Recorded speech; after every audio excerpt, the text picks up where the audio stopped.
It's two portfolio committee meetings. You and I think there is a caucus minister there by your office, the National Commissioner and the Deputy Minister. They've not been present in the two past portfolio committee meetings, the kitchen and the last week one. So you must, why are they absent at the same time? Yeah, please do that. Put an inquiry there on both of them. It's good to have you back, National Commissioner, not delegated your powers, but being here presently. Members, today we're not a full complement. We have quite apologies. The reason we started late is because we needed to formulate a quorum before we could start with the portfolio committee meeting. And we had gotten requests from members that, especially those who are coming from Pelican with the bus, were stuck on the way. And I think it's because of the weather conditions that it was rainy during the process. I would like to also, from our side of the portfolio committee, to introduce a new member to the team. I think from last year, September, up until now in May, we were borrowed Mrs. Nomandla, whom started off as the executive secretary to the chairperson and was later redeployed to or appointed to being a committee assistant. Then she had to execute her duties from the 1st of June as a new committee assistant to a committee that she is assigned to. So we are now given a new committee assistant, Stembile Ndlela, Mrs. Ndlela at the back. She's the new portfolio committee assistant. So I'm introducing her formally to the portfolio committee members, including the department, in terms of arrangement. So she is the responsible person on our behalf.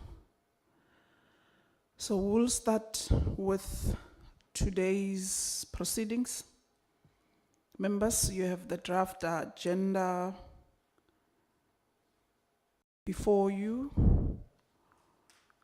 Can we then do what we ought to do for us to be able to start with the meeting? Honorable Klute. Good morning, Honorable Chair, Honorable Members, all protocol observed. Chair, I move for the adoption of the agenda as it is. Thanks. Thank you. Do we have any seconder? Ms. Naps? Thanks, Chair. I second the motion. Thank you so much. The agenda is duly adopted and serves as today's meeting guide. Mr. Mtonjeni, kindly take us through the apologies.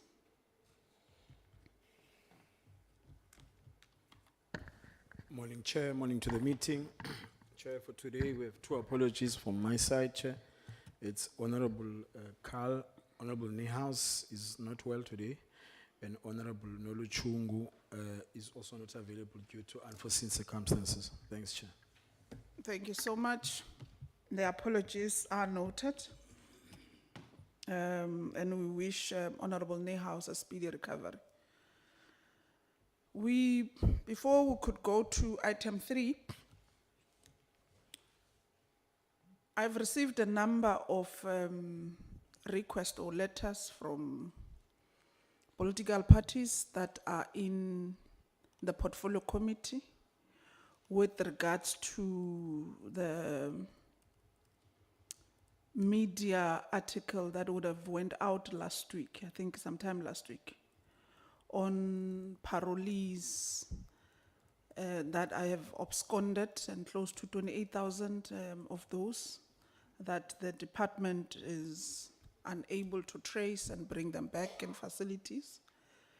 And based on those requests of having an urgent meeting, I solicited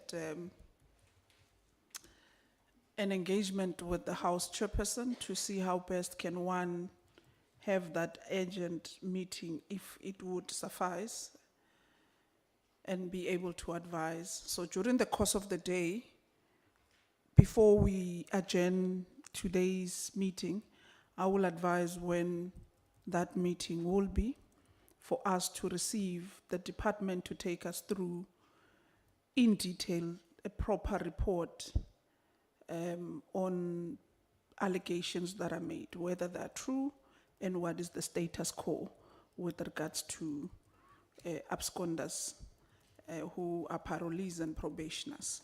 So before we adjourn today's meeting, we'll have an idea when is that meeting, because we would have adopted our own second term program, which serves as a guide on next week what becomes before the portfolio committee and the other week.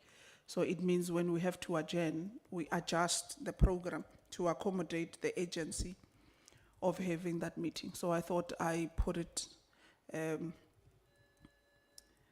clear the matter so that it's not viewed as if we are not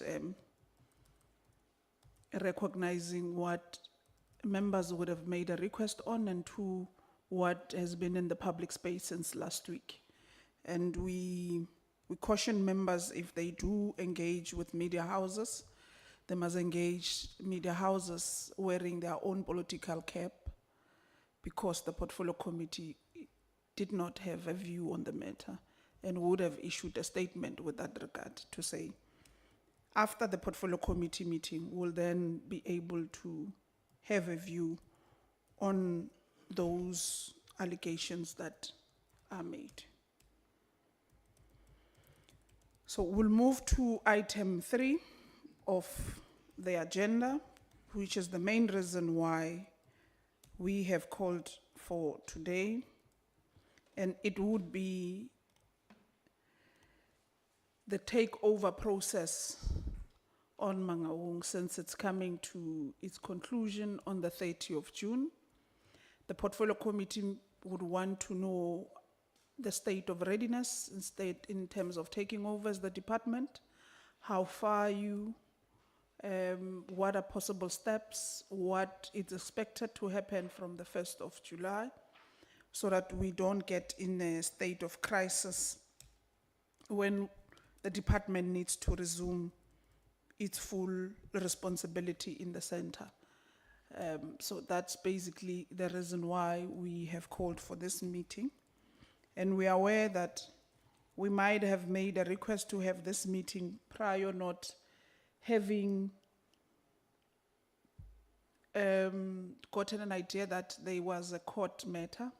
And I think we got the court outcome, the labor court outcome, when we were in doing an oversight in Mpumalanga. So I think it would also be prudent that you take us through that process as well. And where are we? Has the department decided to appeal the process? If not, what are the implications of the court outcome? And how do you mitigate those with your current transition in taking over Mangaung facility? Because that, it's no longer something that will renegade from. You are taking over that facility. So I will therefore hand over to the minister to take us through the presentation. Thank you, Honourable Chair, Deputy Minister, honourable members, everyone. Let me say this, Honourable Chair, that firstly your remarks, I welcome a discussion on the absconders. I just want to say that it was said that they're going to ask for a special debate in the National Assembly as well. So I would very much like to have that debate there, that all the people in South Africa can understand what it is about. I mean, we had several submissions at this committee on parolees including the absconders. So from my side, I will really welcome such a debate. Chair, as far as the presentation is concerned this morning, as you've mentioned, there is a court case, and I think it will be coming more clear after the presentation from the National Commissioner and everyone. But from my side, I'm not going to say much about it because I was quoted in one of the documents in the litigation papers, a bit out of context. But in essence, the court case is about the employees, not as such on the, can I say, the MCC. So from my side, Honourable Chair, through you, I will say as I have said and hand back to you, go through to the DM. I know your procedure, but maybe tomorrow I see some things are different. Maybe you change your procedure. Thank you. Thank you so much, Minister. DM, it's good to have you back. No, thank you very much, Chair. And I missed the portfolio also. 2 weeks is too long not to be here.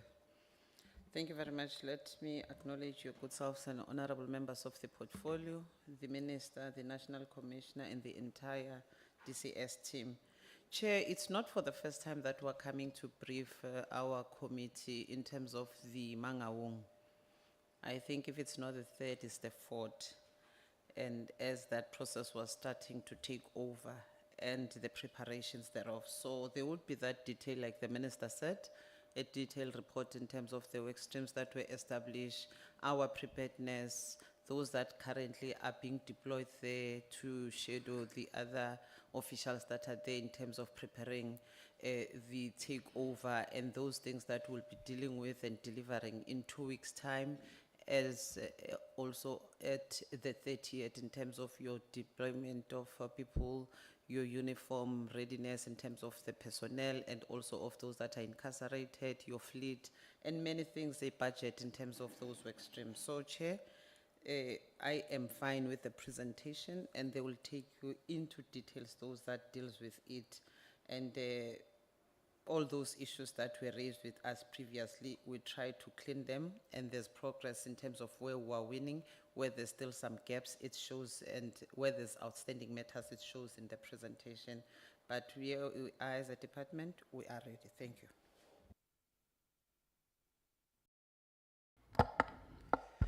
Thank you, DM. NC?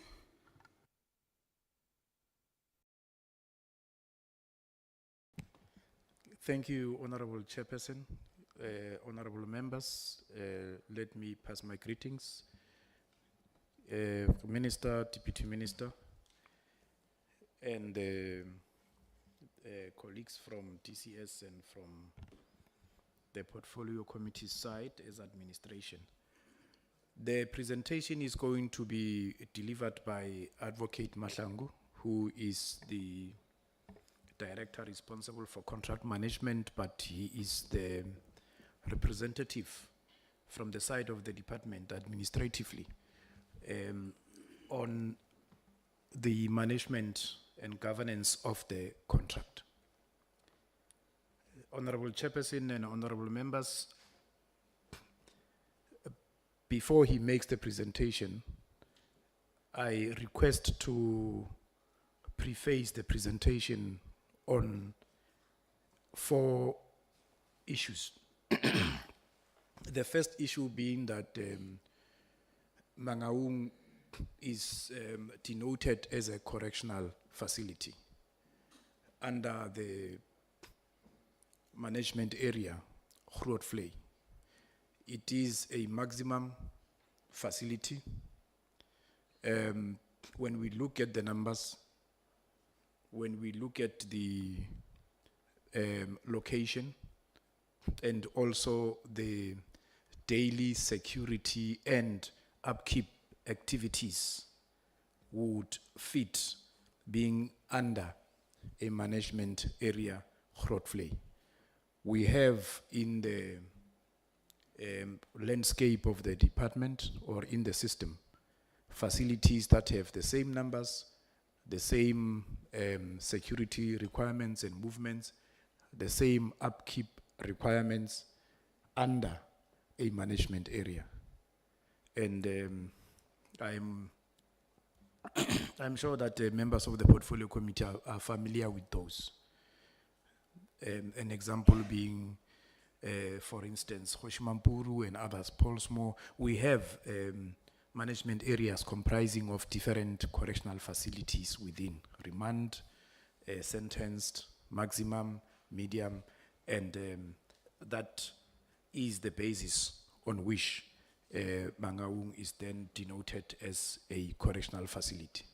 What that does is that it then informs how we get to manage Mangaung moving forward, meaning that what Grootvlei as a management area has automatically applies to Mangaung. I will also give one example. The pharmacy at Grootvlei is actually bigger than the pharmacy in Mangaung.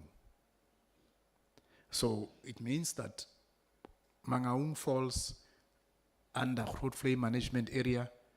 What you have in the pharmacy in Grootvlei automatically applies to what you have in Mangaung. So Mangaung becomes a distribution or an access point under a pharmacy that is already functioning and meeting requirements of regulations. The second point is the issue of the litigation that we are having with the G4S. I wanted to point out, Honorable Chairperson and Honorable Members, that in as much as we are litigating with G4S, we continue to be in discussions, but through our legal teams. G4S has been sending us letters, requesting meetings, to some point, even cajoling us to have those meetings. But we have kept our interactions on the side of being represented by our legal representatives. The understanding is that we don't have a contract with G4S as a department. We have a contract with BCC. G4S is a subcontractor of BCC. G4S is managing the facility. We can't ignore them, but at the same time, we cannot accord them the status of being a party to a contract that we have with BCC. Advocate Mahlangu and Ms. Mutobi will talk to the issues with regards to the court case. We have appealed, and our appeal stays the action on the side of G4S. We have always maintained that, and we briefed the committee on our last appearance, that us managing Mangaung from the 1st of July would not necessarily equal the loss of jobs. But we've also firmly indicated that we will only absorb employees from G4S that qualify.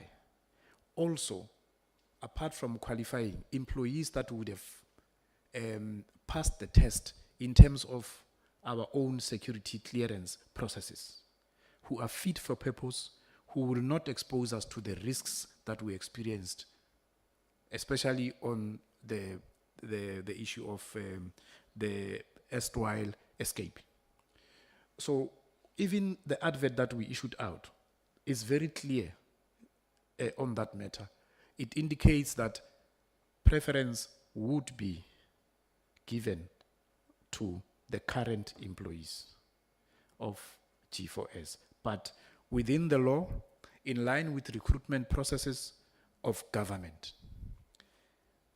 The third issue is the state of readiness, Honorable Chairperson and honorable members.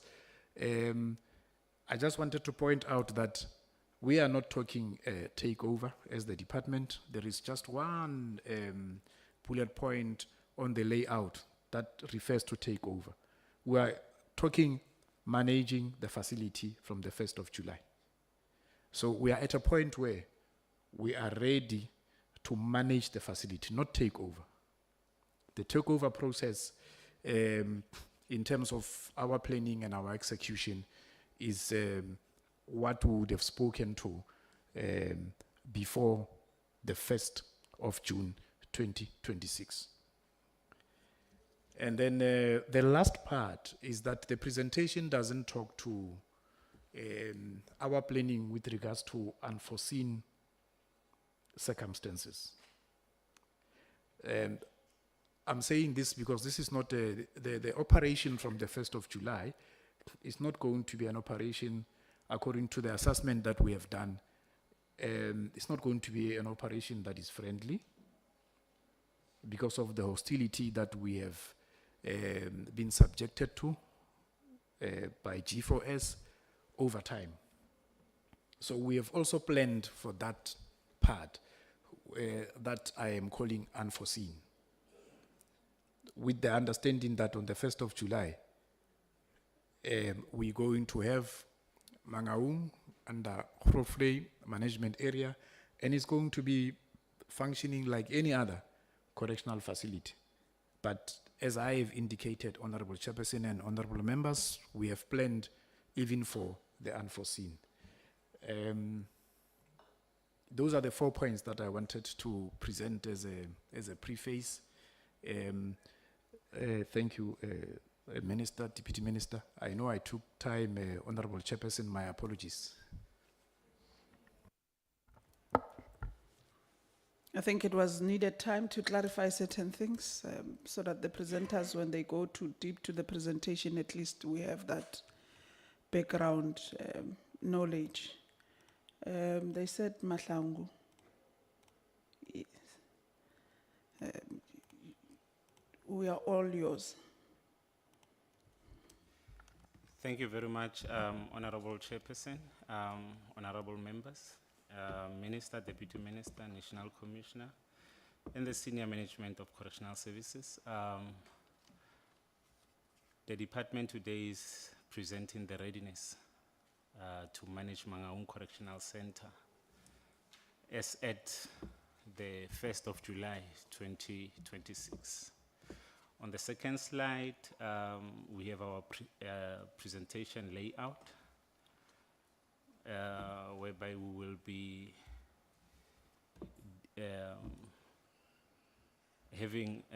discussing, taking the portfolio committee through our executive summary, some of the points that have been dealt with by the National Commissioner, the court order, the risk profiling, the update on the established DCS work streams, progress on the DCS takeover plan, which was implemented with effect from 2020 as far back as 2023. The budget allocation, which will be used to run or operate the MCC. Those are some of the issues that will be discussed in this presentation. On the next slide, we having the abbreviations that are there to assist the committee on some of the terms that we normally use on our day-to-day use of languages in the department, more especially in the Mangaung Correctional Facility. Now, on the fourth slide, that is where our presentation is starting. As we all know that DCS entered into a P concession contract with BCC, which is known as Bloemfontein Correctional Contracts, on the 30th of June 2001. This contract was for a period of 25 years. And This contract came into being after a tender was awarded to the Bloemfontein Correctional Contract.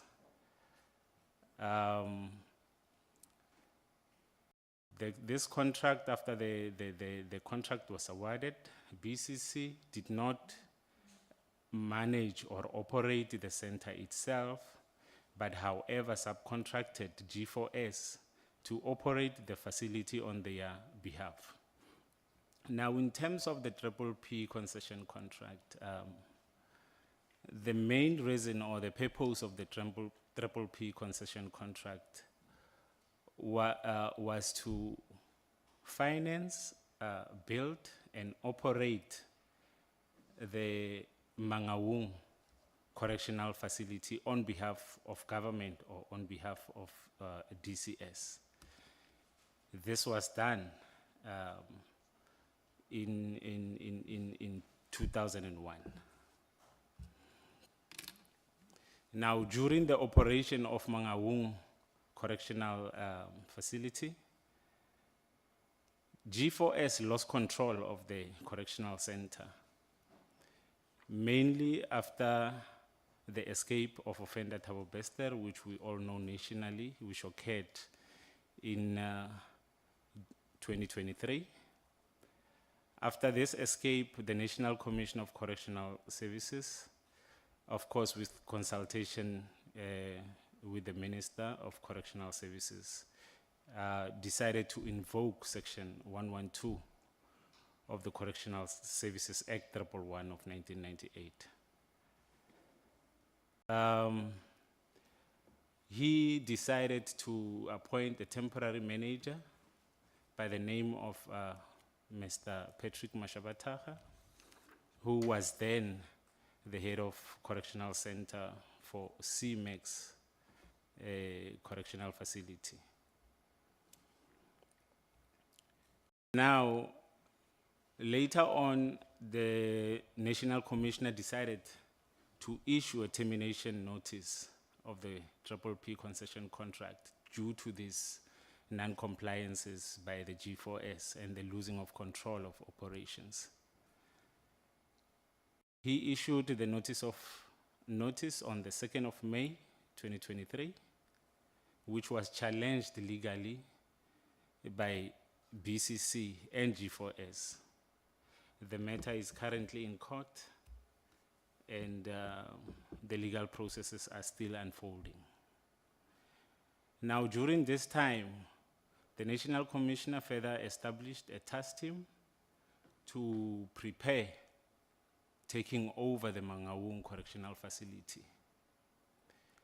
This task team comprised of branch heads, as well as the RCs of the Free State, Northern Cape, and LMN region. Now, during this preparation, there were engagement with labor unions,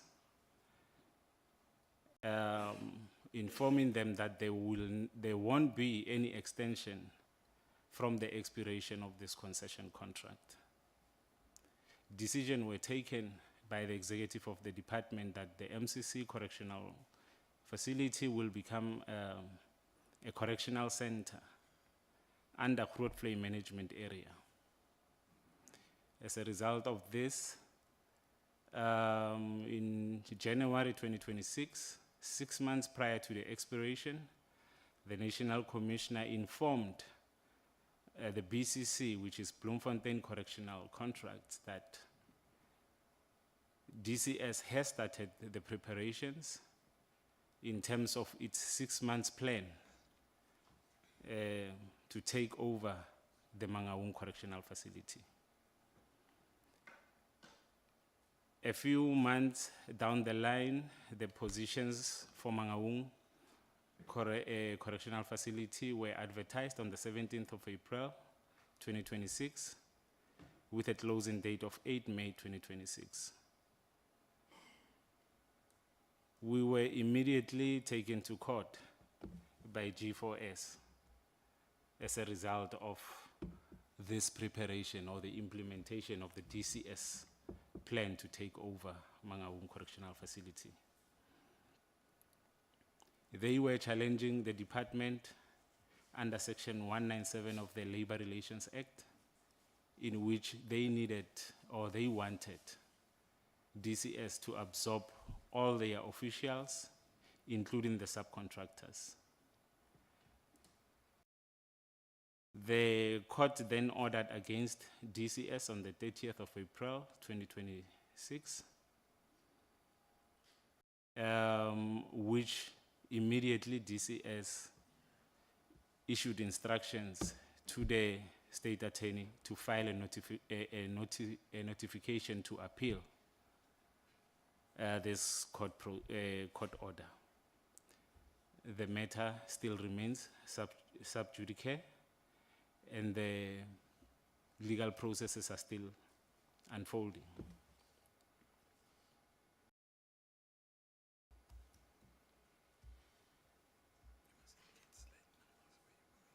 Now, on slide 7,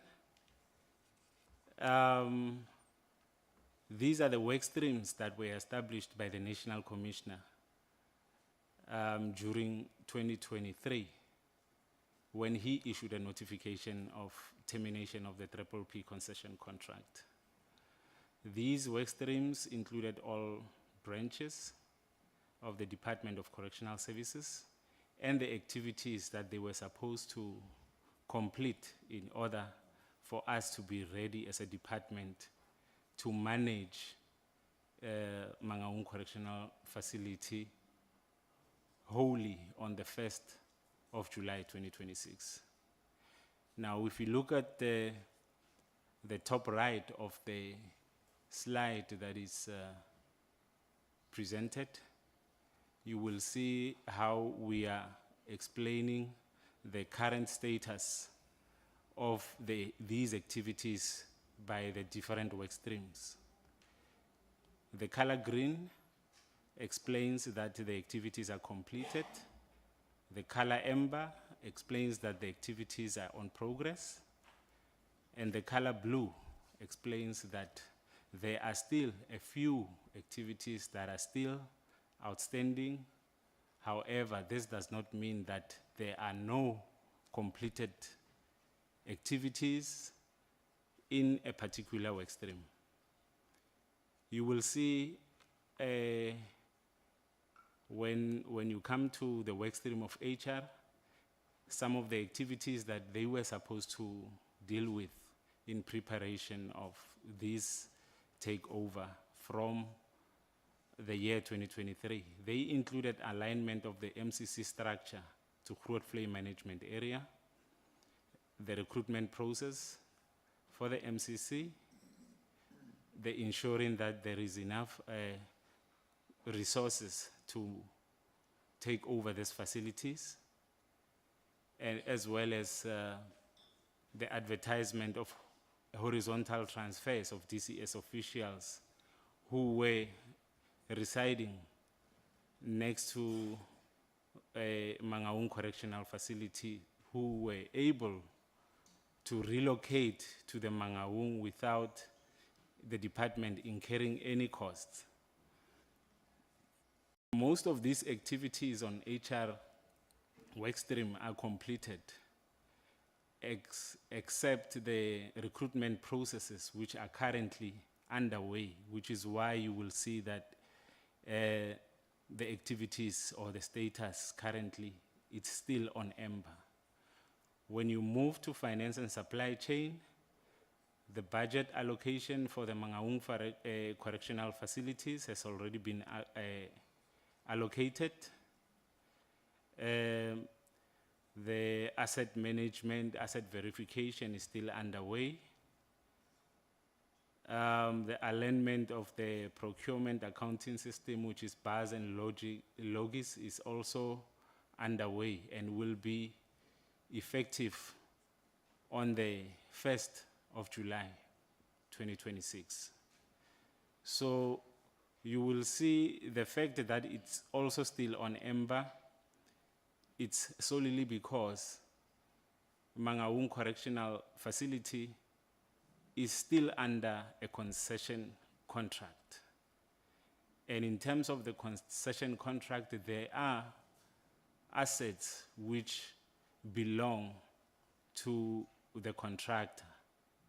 And there are assets which, in terms of the concession contract, are supposed to be taken over by the department. So we could not give a current status of completion based on that reason, because the concession contract is still in progress up until the last day of the expiration of the contract, which will be on the 30th of June 2026. When it comes to the facilities workstream, a dilapidation survey was completed by our facilities team, and the report detected a few defects in the center, which we are currently monitoring as the contractor is currently fixing all those defects. In terms of the contract, they are supposed to hand back the center in good condition, as if it was built yesterday. They are currently in the process of fixing the defects, and our team is currently with them at the center and will be with them up until the second week of June 2026, which we expect that all the defects would have been addressed. When you move to the next slide, you will find a work stream of the DCS information technology. If you go back to if you go to the top right of the slide, you will see that the color green reflects a status of completion. This means that we are ready as a department in terms of, as far as information technology is concerned, and that JITO has done all its activities and is ready to function as at the 1st July 2026. These activities included, amongst others, the assessment of the current cables which are there, the testing of the network points, ensuring that the telephony communication system will be operational on the 1st of July, as well as the procurement of all the resources that will be needed on the first day of operation of the facility by the Department of Correctional Services. Moving to the next work stream, incarceration, you will see that the current status is also green, which means that all the activities have been completed. DCS is currently ready to take over the ANR system of the Mangaung Correctional Facility. DCS is also ready to take over all the programs of the Mangaung Correctional Center. Moving to the next work stream, which is security, you will also see that the current status is green, meaning security has done all their assessments. These are inclusive of the threat risk analysis. They have done their analysis on the ISS. They have done their inspection on the security equipment, and they have also ensured that the procurement of these security equipment are available and will be ready for use from the 1st of July 2026. As we speak, there has been security equipment that have already been delivered at the Groot Vlei management area, which is where we are storing them currently.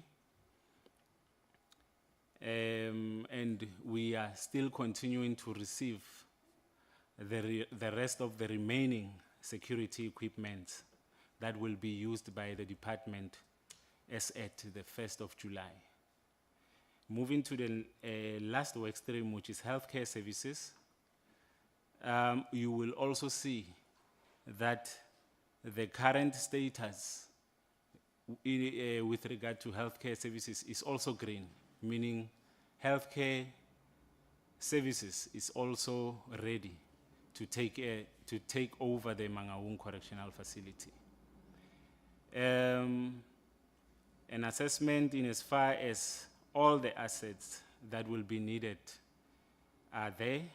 Engagements were also made with the current subcontract that is running the facility, and DCS is ready to receive the files, the medical files of all the inmates which are incarcerated at the Mangaung Correctional Facility. In terms of risk profiling, the risk profiling management has also completed its offender assessment status verification. As we all know that this Mangaung Correctional Center is a maximum facility, and all these offenders that are incarcerated there have been in DCS facilities. So they all have the sentence plans. They have been reclassified, and reclassification has been ongoing in this facility. However, because of this last month of preparation of the takeover, the department has decided to halt any movement of these inmates so that there can be a smooth transition on the 1st of July 2026. Moving to the next slide. This is a detailed progress report on HR, human resources of the department. The Mangaung Correctional Center structure was finalized and approved by our National Commissioner, and as the National Commissioner has alluded, the center is categorized as a correctional center designated to fall under the Groot Vlei management area. Mangaung Correctional Center will be headed by a deputy director who will be on salary level 11, and the center coordinators will be on salary level 9. The recruitment processes are already underway, with the first interviews scheduled to occur on the 9th of June 2026. The gross listing has been finalized, and the first interviews will be held on the 9th of June 2026. Also, in terms of the horizontal transfers that were advertised by the department, we have received applications from all regions, and 76 horizontal transferees were approved by the National Commissioner. They resumed their work at Mangaung Correctional Center on the 1st of May 2026 to shadow our current temporary manager and to customize themselves with the operations of the Mangaung Correctional Facility. Now, in terms of one of the unforeseen circumstances that were mentioned by the National Commissioner, these include, amongst others, should the recruitment processes go beyond the 1st of July 2026, there will be a secondment of about 200 DCS official personnel who will be deployed to the Mangaung Correctional Facility to assist with regard to security and the management and operations of the center, while we are finalizing the recruitment processes,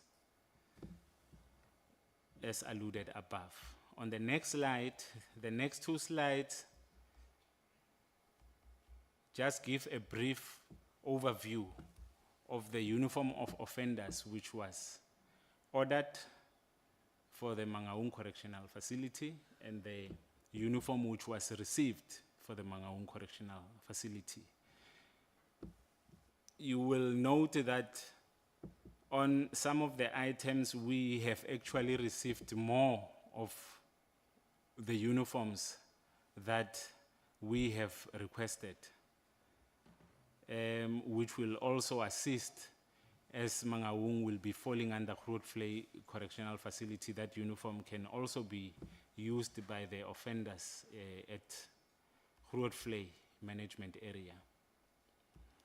On the current slide reflects the uniform of officials that the department has currently ordered and will be allocating to the newly appointed officials of Mangaung Correctional Facility. On the next slide, these are just the number of items that will be allocated to the newly appointed officials. And just to put the committee at ease, DCS has currently enough uniform to accommodate the requirements of the Mangaung Correctional Center, and the new officials which will be appointed at Mangaung Correctional Facility will be prioritized in terms of the issuing of uniform, as we know that we already have the old officials of DCS, officials coming from different management areas, and we will also be having a deployment of about 200 officials as a contingency, in case the recruitment process goes beyond the 1st of July 2026. On the next slide, in terms of the progress report for the post advertisement, we have issued an advertisement, as alluded above, on the 17th of April 2026 for 668 correctional center positions for Mangaung Correctional Center. As at the 25th of May 2026, when this report was done, DCS had already received 21,054 applications. These applications were received and printed. As at yesterday, which is the 1st of June 2026, DCS had received over 24,099 applications. Gross listing has already ended and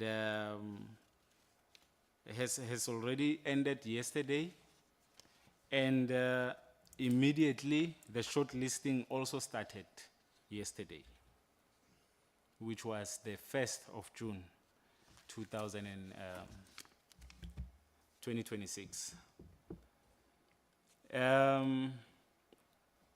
DCS has organized a selection plan which has been developed by the region in consultation with head office to fast track the recruitment process of the Mangaung Correctional Center. And the professional staff are going to be prioritized in as far as the appointment is concerned. On the next slide, asset verification. As part of what I spoke about above, we have different types of assets to be considered for Mangaung Correctional Center assets which are belonging to the contractor and assets which in terms of the engineer's declaration register are supposed to fall under the Department of Correctional Services. DCS team is currently at Mangaung Correctional Center finalizing the verification of these assets, and this process is targeted for completion by the 4th of June 2026. On the next slide, in terms of the healthcare professional services, there has been an engagement with the subcontractor that is managing healthcare services for Mangaung Correctional Services, known as Faranani Life Care. We have reached an agreement with them in terms of the clauses of the contract that they will be handing over the files of all inmates on the last week of prior to the expiration of the contract. Actually, on the second last week, which is the 12th of June 2026. It is also safe to mention to the committee that we have already received 2 nurses from the 76 horizontal transferees, which resumed duties on the 1st of May 2026 as some of the staff. So they are also customizing themselves with the operations of the center. On the next slide, which is nutritional services, the Mangaung Correctional Center kitchen was last inspected because there has been several inspections before this date. However, it was last inspected by our healthcare services on the 20th of May 2026. And as I've alluded above, all the defects that were found, which were minimal in Mangaung Correctional Center, are being attended to. It is also safe to mention that in terms of the Engineer's Declaration Register, which is an annexure to the Triple P concession contract of the Mangaung contract, all kitchen equipment will go to DCS or will be taken over by the department. So these equipments will not be part of the negotiations of any assets with the service providers or the contractor itself.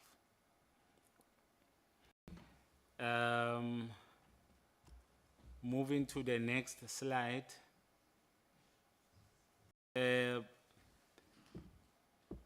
The Free State Northern Cape region has already started the procurement of procuring the fleet which will be used by the Mangaung Correctional Center. Note should also be taken that Mangaung Correctional Center will fall under fraud flow management area, so this will be an addition of vehicles that will assist the Mangaung Correctional Center when needed. Quotation of these vehicles has already been sought. The only thing that is still outstanding here is just to place orders. And they will be received by the last week or on the 22nd of June 2026. On the next slide,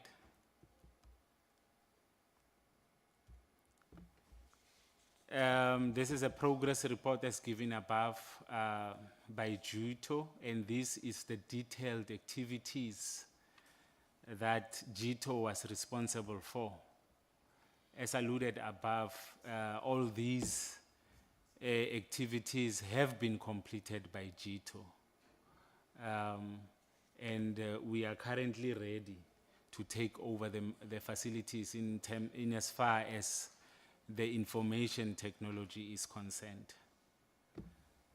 The GTO will be ready to set up their systems by the 12th of June 2026, and they will be deployed to the center from the 12th of June 2026 to set up the DCS systems, so that come the 1st of July, we will be running on our own systems at Mangaung Correctional Center.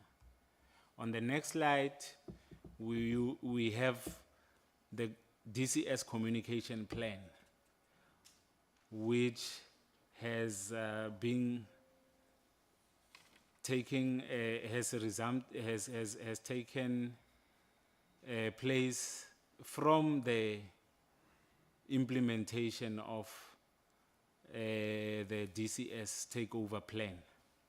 And this is monitored on a weekly basis by the Directorate Communication.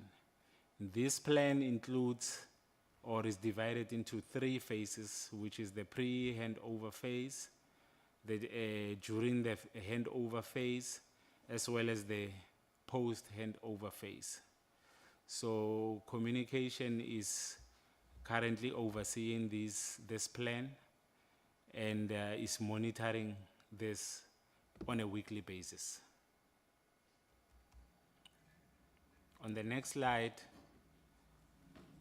these are the progress in terms of the formal education, personal well-being, and skills development is concerned. Also, amongst the 76 horizontal transferees, there are 2 educationists and 1 social worker that we have received that have resumed their duties on the 1st of May 2026.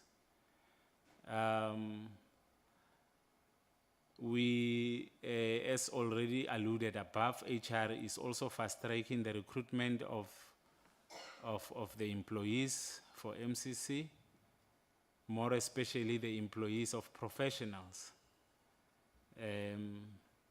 whose first interviews will be on the 9th of June 2026.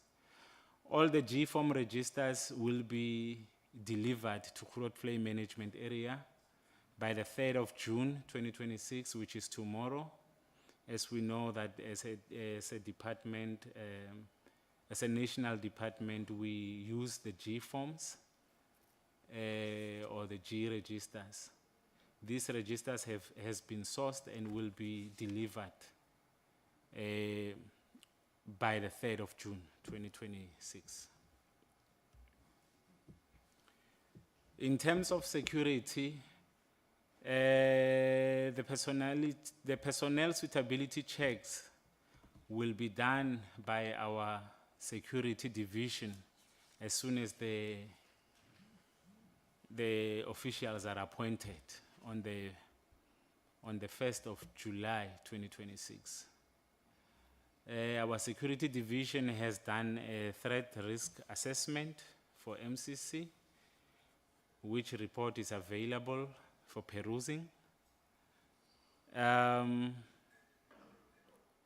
team is still on the ground at MCC conducting an overall security assessment prior to the change management, which will be occurring on the second last week of June 2026. All security equipment is available and it's currently being delivered. Some of it was delivered last week. I have been on the ground ever since the implementation of the 6 months plan have started. And last week, Growth Play Management Area has been receiving the security equipment.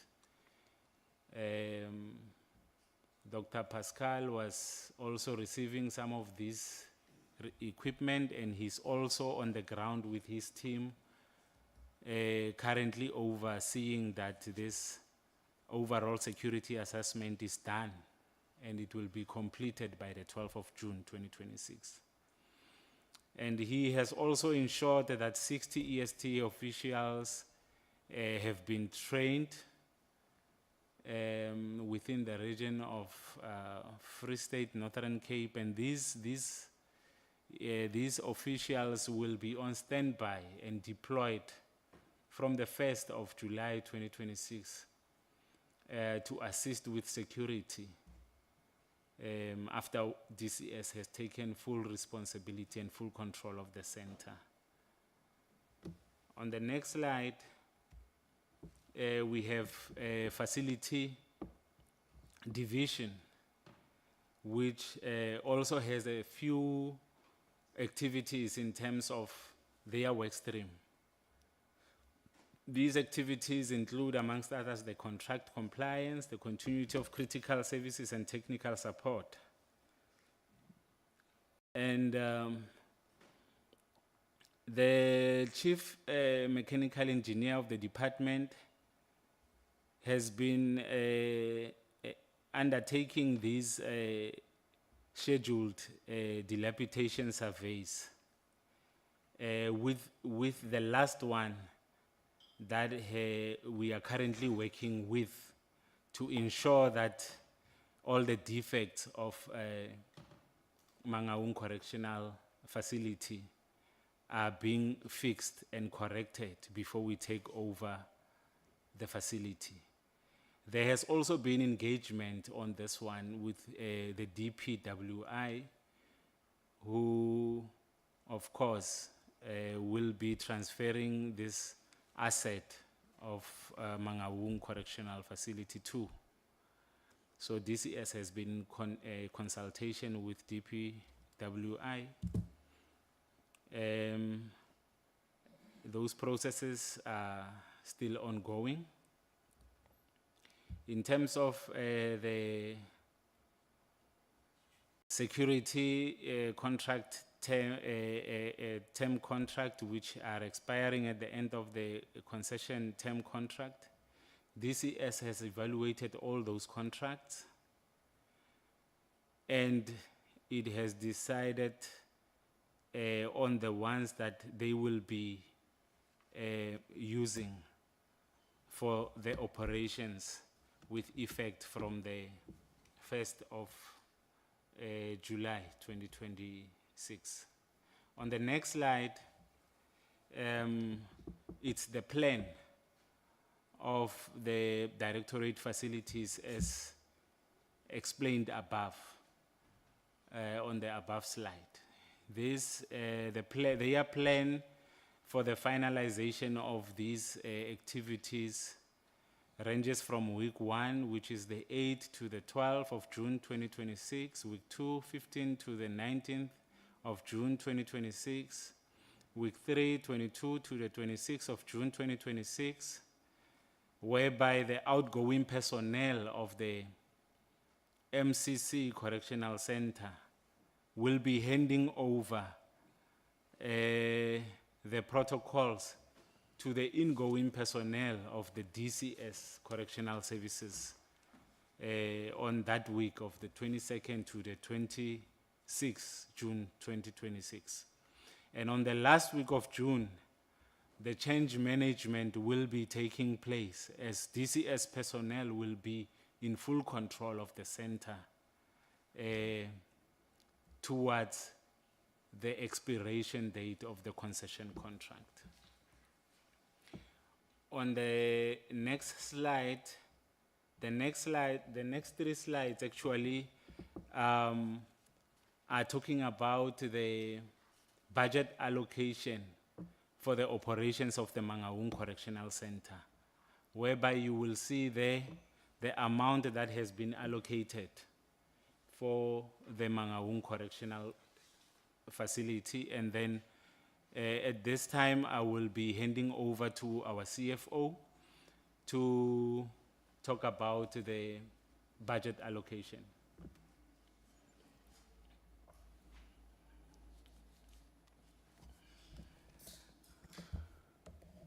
Good morning, Chair, Honorable Chairperson of the Portfolio Committee, honorable members, the Honorable Minister of Correctional Services, Deputy Minister, Honorable Deputy Minister of Correctional Services, the National Commissioner of the Department of Correctional Services, and also the senior management that is present. Just to kickstart my presentation, we'll start in page 26. The allocation is in line with the MTEF, but maybe I need to be able to indicate that if you look in terms of the 26-27, the total amount of 392 is exclude the 150 million, which we were utilizing it for the contractual obligation of April, May, and June.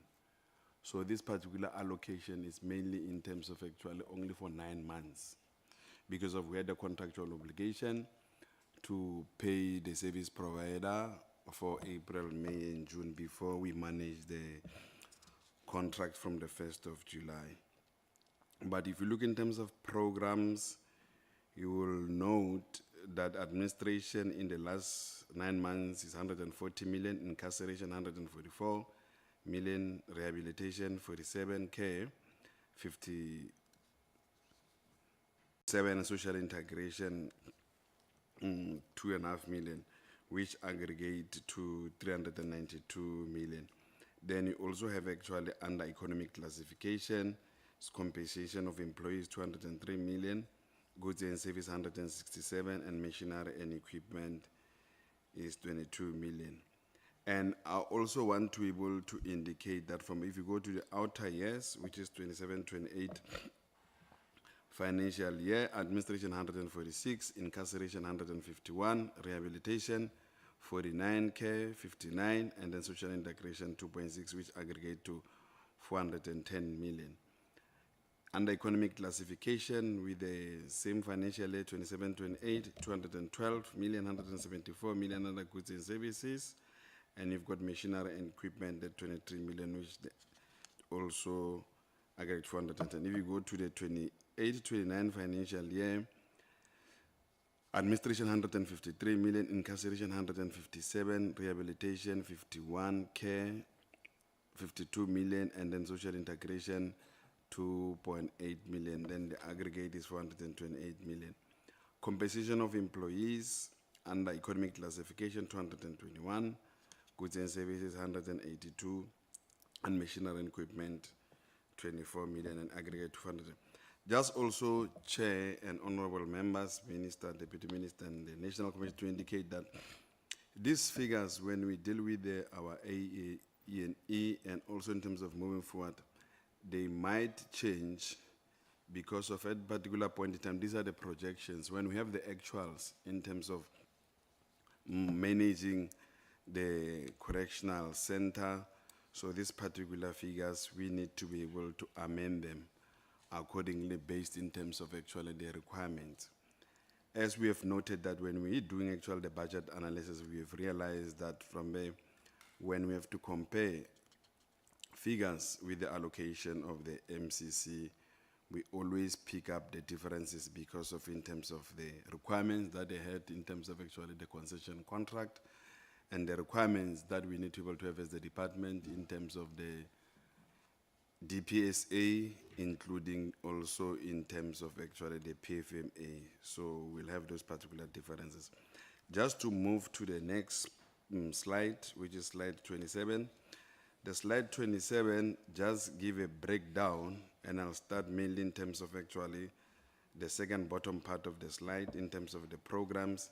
You will see in terms of the programs, that's where now we are unpacking those particular figures. But if just to, in terms of which program did we allocate how much, and also just to indicate that when we are busy now with the procurement process, that's where also there'll be movement of funds amongst all those particular programs so that we can be able to accommodate the requirements based in terms of those particular programs. As I've indicated, these were the projections when we're preparing actually on the E&E, but as we move along in terms of allocations and procuring actually these particular items, that's where we can be able to realize actually shortages in certain items, and also in other items, we need to be able to realize that from, maybe we've over-projected those particular items. Going to slide number 28, that's the continuation under goods and services in terms of how much did we allocate in terms of goods and services.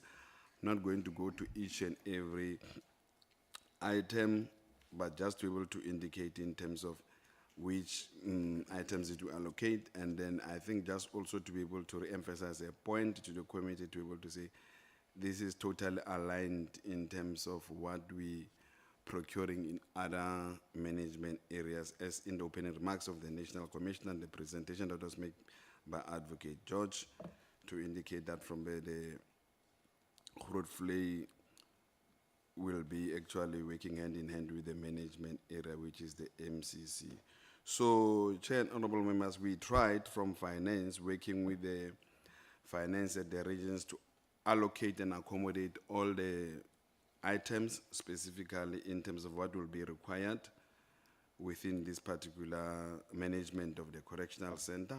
And I just want to emphasize one point to be able to say, where we have actually a shortage, we will have to be able to work on that, and all where we've got actually an extra, we just have to be able to work in terms of that. But in terms of all those particular line items, we've accommodated and then budgeted for those particular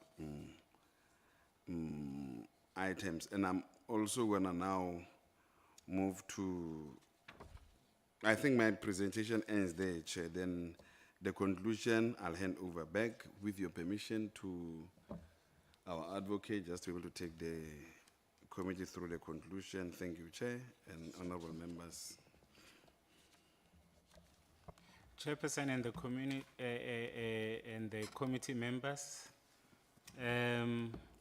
In conclusion, the DCS has been engaging with the Bloemfontein Correctional Contract as party to the concession contract of Mangaung Correctional Center.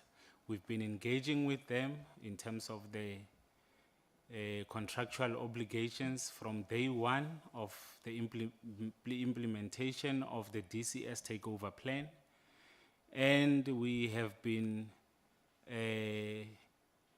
having meetings and discussing the issues in terms of the contractual obligations of exchanging documents or the handover of documents in terms of the clauses in the contract.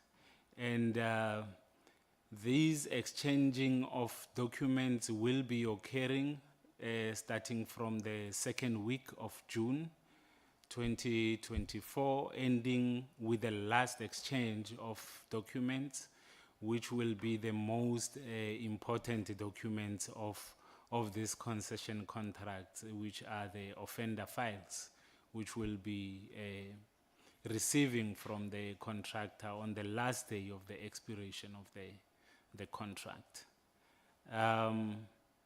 Of course, we wanted to close this presentation by informing the committee that there is a court order against the department relating to section 197, which the department has appealed, which the legal processes are unfolding, and which we will be keeping the committee abreast as the processes are unfolding. Furthermore, the recruitment processes are underway with the emphasis on giving a preference to the G4S officials as per the advertisement, as mentioned earlier by our National Commissioner of the Department of Correctional Services. And with this, Chairperson, I submit.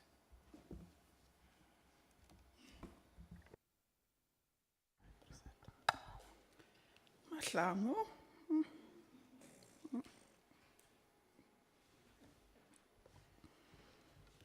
Hayi, Mahlangu. Bengifuna ukukhuluma isiNdebele apha. Kodwa hayi. Uyishayile record.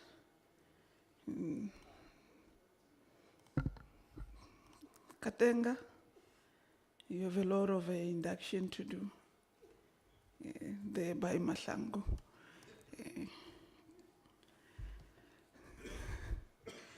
NC, any addition? Mangaung has covered everything. Explain everything, Thara. TM, any addition? Mangaung covering.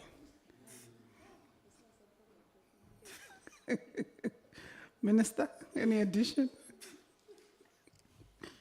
No, thank you, Honourable Chair. I think it was presented slowly, clearly, and everybody could follow very clearly. Thank you. Yeah, no, we had everything. If there's where instances were not clarified, no, Mangaung made sure we understand it and get clarified. Siyabonga Mangaung.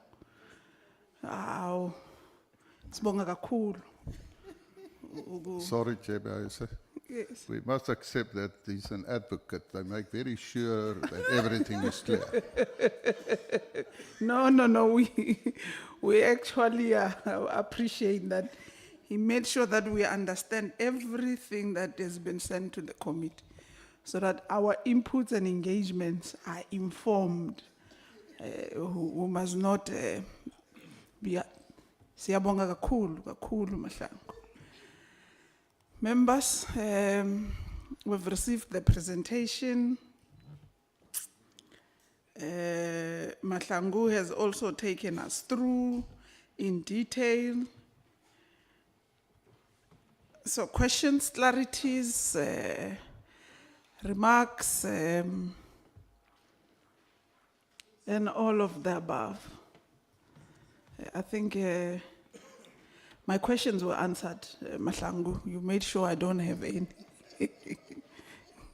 Engel, you'll start. Klute, you'll follow. Moela, Hendricks. On Ngaps, Honorable Sokop.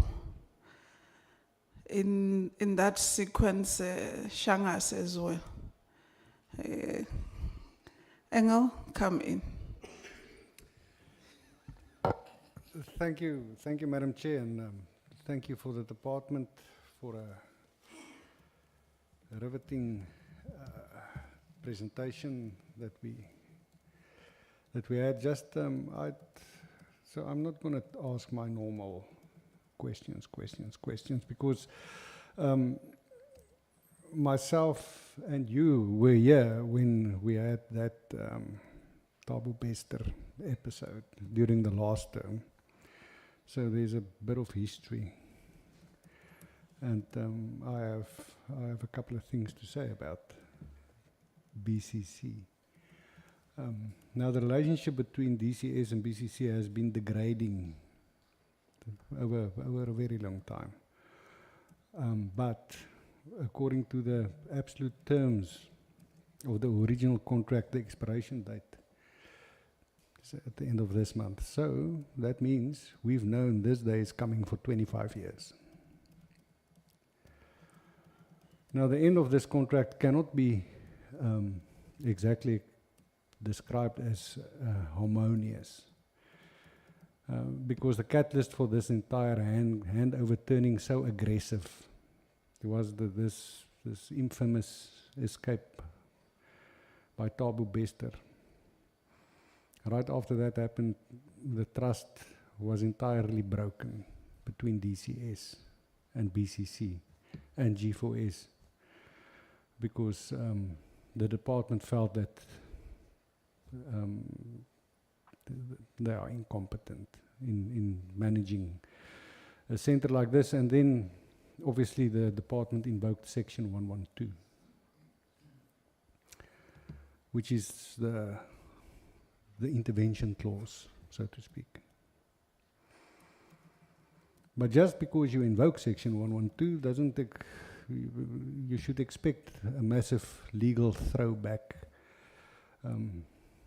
especially when you're dealing with a multinational corporation like G4S, because you're not going to nilly-willy walk away from a long-term lucrative state contract.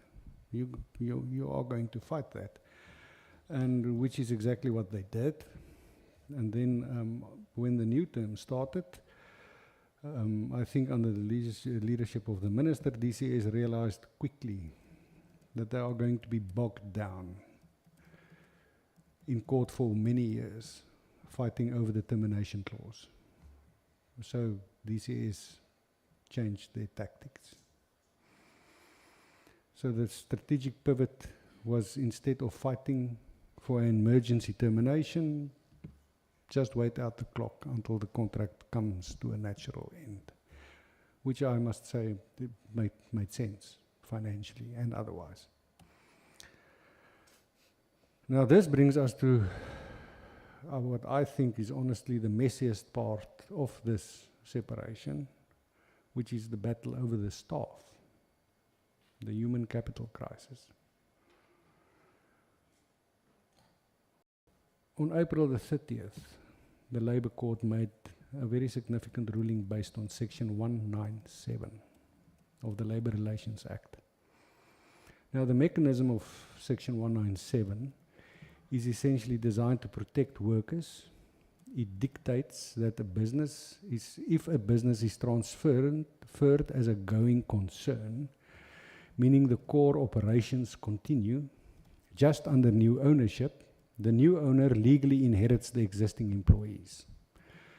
The court ruled that DCS taking over the prison constitute exactly that kind of transfer. So the legal implication is that DCS is legally obligated to absorb all the existing G4S personnel and their contractors. So that's on the one hand. But this created a massive paradox for DCS. Because the reason DCS invoked the emergency clause after the Bester escape was because they deemed these specific operators and staff as incompetent. Now the Labour Court is telling the state they must absorb the exact same workforce they were trying to fire. So that's an impossible situation DCS is caught in right now. DCS wants a clean slate, but the law demands continuity of employment. So DCS is actively fighting this rule. They instructed the state attorney to appeal the decision, but this raises a very sharp critique on how DCS is handling this. The judgment came on April the 30th. DCS wait until May the 19th to instruct the state attorney to appeal. That's longer than 2 weeks. When you are operating on a countdown timer of mere weeks, sitting on your hands for 18 days before filing an appeal is breathtaking. Why the delay when time is the most critical asset you have, especially because while the lawyers are drafting appeals, the situation on the ground is deteriorating. Now enter Pop Crew. The Labour Union is aggressively opposing the state's actions. They were calling the DCS appeal an attack on the working class. And to be fair to the union, they are arguing that the wardens on the ground shouldn't be punished just because the corporate contract is expiring. So we have to look at this impartially. Both sides have fundamentally conflicting priorities. The state wants a fresh start for security reasons, and the union wants to protect jobs. The union isn't just issuing press statements, however. They are threatening to withdraw their labour entirely. They've warned they could make the prison ungovernable. And if this is looked at from an operational standpoint, the question that needs answering, what is the contingency plan if Pop Crew strikes and makes a maximum security facility ungovernable during a transition period? You can't just put 2,900, almost 3,000 inmates on pause. It would seem to be the state's backup plan is heavily reliant on a massive parallel recruitment drive by DCS that's currently running. While DCS appeals the court order to absorb the G4S staff, they are simultaneously trying to hire an entirely new workforce from scratch. In April, DCS advertised 668 center-based posts specifically to staff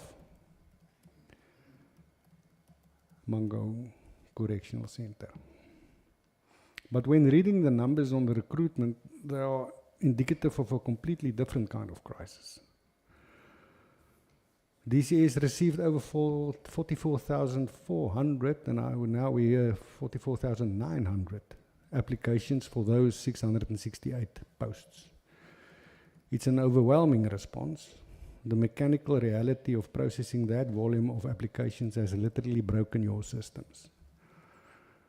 According to your presentation, DCS only managed to print and capture about 21,000 of these applications. The remaining 23,000 odd roughly are stuck on an email server that essentially crashed under the weight of the traffic.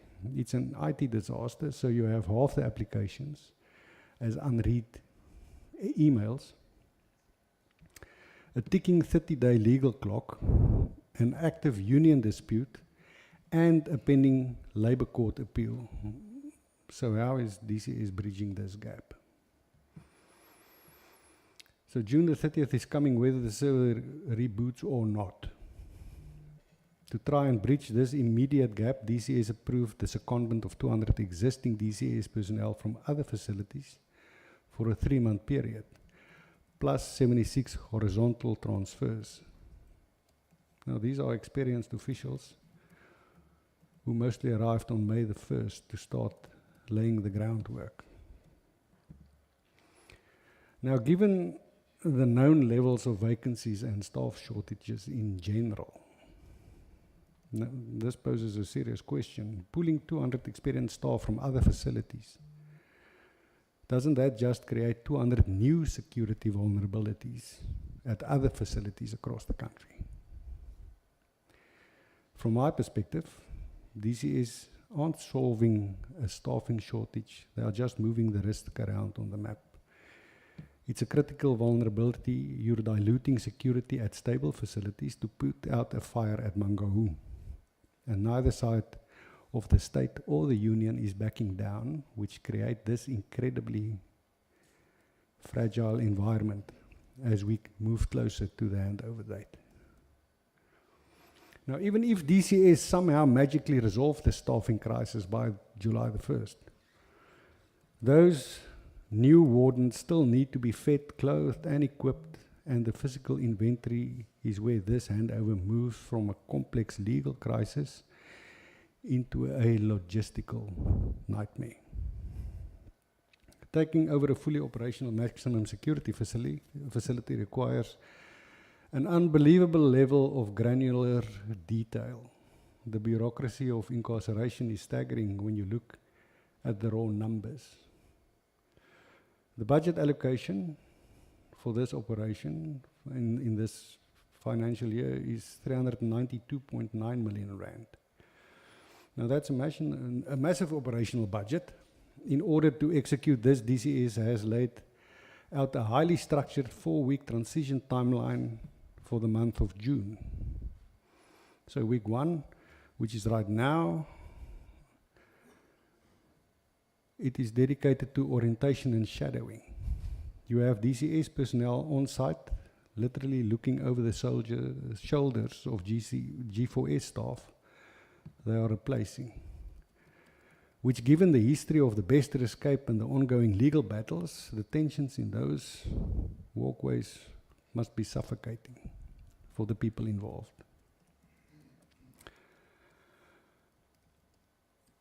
Then you have week 2, week 3, week 4, where you take full control. Now, on your PowerPoint slide, this looks very, very, very organized. But when you dig into the actual inventory lists in this presentation, the whole plan starts to look incredibly precarious. There's some glaring red flags of outstanding deliveries. So you set a hard deadline of June the 12th which is less than 2 weeks away, for massive supply chain deliveries, but the shortfalls are alarming. There are massive gaps in basic necessities. The number of inmate supplies are staggering. You ordered 6,000 vests, you received 3,000. So 3,000 vests are currently missing in the supply chain somewhere. You ordered 6,000 pairs of underwear, and you only received 672. And then we come to the 6,000 cinnamon-colored sheets, of which you received 0. Imagine you're an incoming DCS warden, you're looking at a spreadsheet on June the 12th, realizing you are short thousands of vests and sheets for maximum security inmates. What is your next move? And this isn't just inmate supplies. So this logistics also extends into technology too. The state IT agency is currently laying down new data lines, procuring new desktops and getting quotes for 140 new telephones, all supposed to be set up by June the 12th. Of particular concern to me is the detail about laying a 20 megabits per second data line. When you consider the sheer volume of data that needs to be transferred and managed by a 20 megabit per second line. And remember, most residential homes have faster internet than that, just to stream Netflix. I just checked.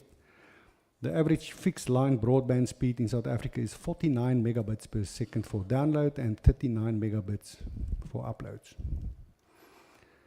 This is a massive facility that has to process biometric data, security feeds, and identity logs for 3,000 inmates. Running that on a 20 megabit line is inconceivable. So maybe there's a printing error, but 20 megabits per second. It's a massive bottleneck, which naturally brings us to the inevitable but infinitely more dangerous layer of this takeover. This is where the physical security and digital security collide. On the physical side, we have to remember Mangaung strictly housed offenders classified as maximum security. Anticipating the instability of this handover, DCS currently has 60 emergency support team officials that's your lead tactical unit inside the facility, detecting full-scale gang profiling. You're mapping out the internal power structures, because any transition of authority creates a power vacuum. When the inmates see G4S guards leaving and new, potentially inexperienced DCS staff arriving, that will be the exact moment gangs test the fence. Mangaung has a very dark history of controversies over the management that completely validates this level of caution that you took. Apart from the Bester escape, there was a major incident where 326 G4S staff members went on an unprotected strike. There are documented histories of inmate assault. There was a death of an inmate. And crucially, there is a pattern of G4S that allegedly withholding information from the state regarding these incidents. So the trust deficit isn't just about competence. It's about transparency and data control. The presentation explicitly notes that all offenders' medical files and records have to be handed over by June the 30th. But I see a massive flaw in this process. You have an ongoing private company, and they hold terabytes of sensitive data on maximum security inmates, biometrics, detailed health records, gang affiliations, and visitor logs. What sanction or safeguard are in place to prevent data breaches during the handover? What is to stop that biometric data from being mishandled or deleted or leaked onto the dark web as G4S walks out the door? A data breach of that magnitude can lead to extortion of guards, witness intimidation, or completely compromised security protocols. So this brings us to the ultimate stake of this entire operation. If we look at the bigger picture, Mangaung is not an isolated event. It's not this entire 30-day sprint. It's actually the blueprint for the Mangaung Correctional Center, whose contract expires next year. The entire private security industry, the labor unions and government are all watching Bloemfontein right now to see if DCS actually has the capability to pull this off. This is a definitive stress test. If this month's handover fails, if PopCrew strikes and the prison becomes ungovernable, if the supply chain collapses, and the guards don't have uniforms, or the inmates don't have bed sheets or clothing, if the 20 megabit per second IT infrastructure buckles and data is compromised, or if the tactical teams lose control of the gang dynamics, it spells absolute disaster for the 2027 takeover. DCS has to prove their operational capability. We are witnessing an incredible 30-day sprint. A government department is juggling a hostile legal appeal, action against a labor court ruling, trying to process 44,000 job applications on a crashed email server, desperately tracking down missing cinnamon sheets and relying on tactical teams to map out prison gangs, all while counting down the hours to June the 30th. The complexity of unwinding a 25-year privatized system that spans the human, logistical, and the digital domains is fraught with risks at every single level. And I'm sorry to say, but I am really not convinced that you are ready or able to pull this off. Thank you, Madam Chair. Thank you so much. I think before Clute you come in, I even forgot my sequence of hands. You will assist me, but I know Shangas walk in. So you will assist me if I forgot. Clute? Thanks, Honorable Chairperson. Firstly, allow me to welcome the presentation that was presented by the Department of Correctional Service. Allow me to go straight to my questions, Honorable Chair. There is an almost 3 weeks gaps between the judgment on 30 April 2026 and your instruction to the State Attorney on 19 May 2026. To note an appeal, time is of the essence in a transition of the nature. The Department of Correctional Service must account to this committee for that delay and indicate what impact it has had on recruitment decisions, engagements with organized labor and overall takeover preparations. Then, Honorable Chair, I also wanted to know on human resources, the Department of Correctional Service advertised 668 posts, and as it 25th May, they had already captured over 21,000 applications with a further 23,000 still to be downloaded. I want a frank assessment. Where exactly is this process now in terms of the shortlisting, interviewing, and the recommendations? And on what basis do you believe it is realistic to finalize quality appointments by 30 June without cutting corners? You are proceeding with the large-scale recruitment at the same time, as the court has effectively said that existing G4S personnel and subcontractors should transfer to the department. Explain in practical terms how the Department of Correctional Service intends to reconcile these processes in a way that is fair to workers, remains within the compensation, within the compensation of employees, allocations, and does it destabilize the operations at the point of the takeover? My last question, Honorable Chair, is we were previously informed that 5,200 Department of Correctional officials would be sent to the Mangaung ahead of time to familiarize themselves with the operations and to support a smooth transition.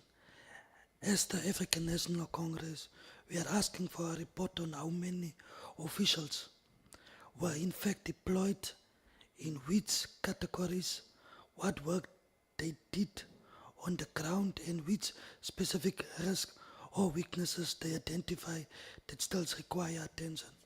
Thank you, Honorable Chair. Thank you so much, Honorable Klute. Honorable Hendricks? Moela? Oh.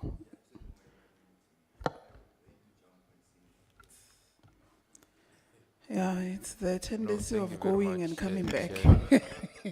Chairperson, and greetings to the Minister, the DM, and also NC, and all the senior officials of the DCS, and everyone in the meeting. I will just go straight to my clarity-seeking question, but let me firstly acknowledge the detailed presentation given by Mr. Mahlangu in updating us in terms of the readiness of the department managing. I think the underlying word, Chair, is managing vis-a-vis taking over. Because in the statement, Mr. Mahlangu, in the middle of the presentations, he was insisting on the readiness of taking over.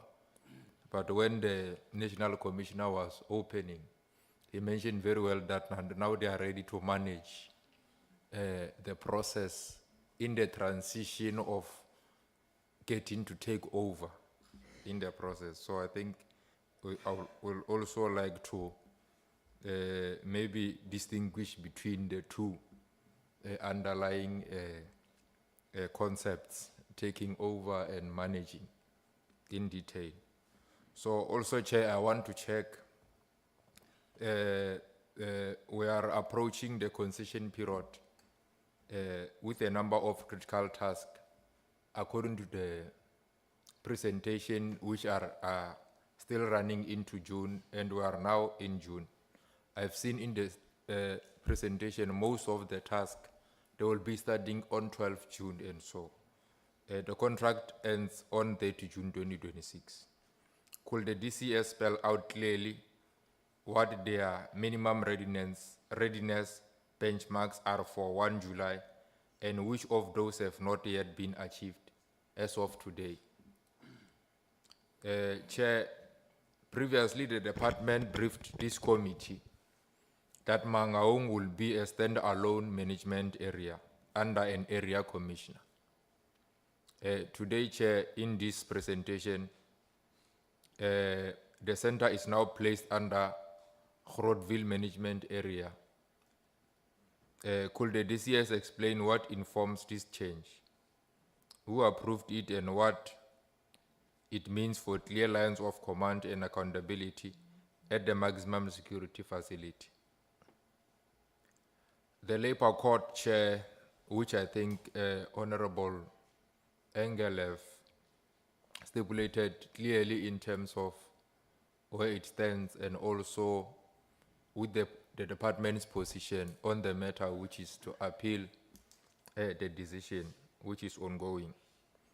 There has got far-reaching implications for the staffing model, Chair, labor relations and budget. The DCS has decided to appeal, as we have alluded here, but the handover days does not move, Chair, or change. They stay the same.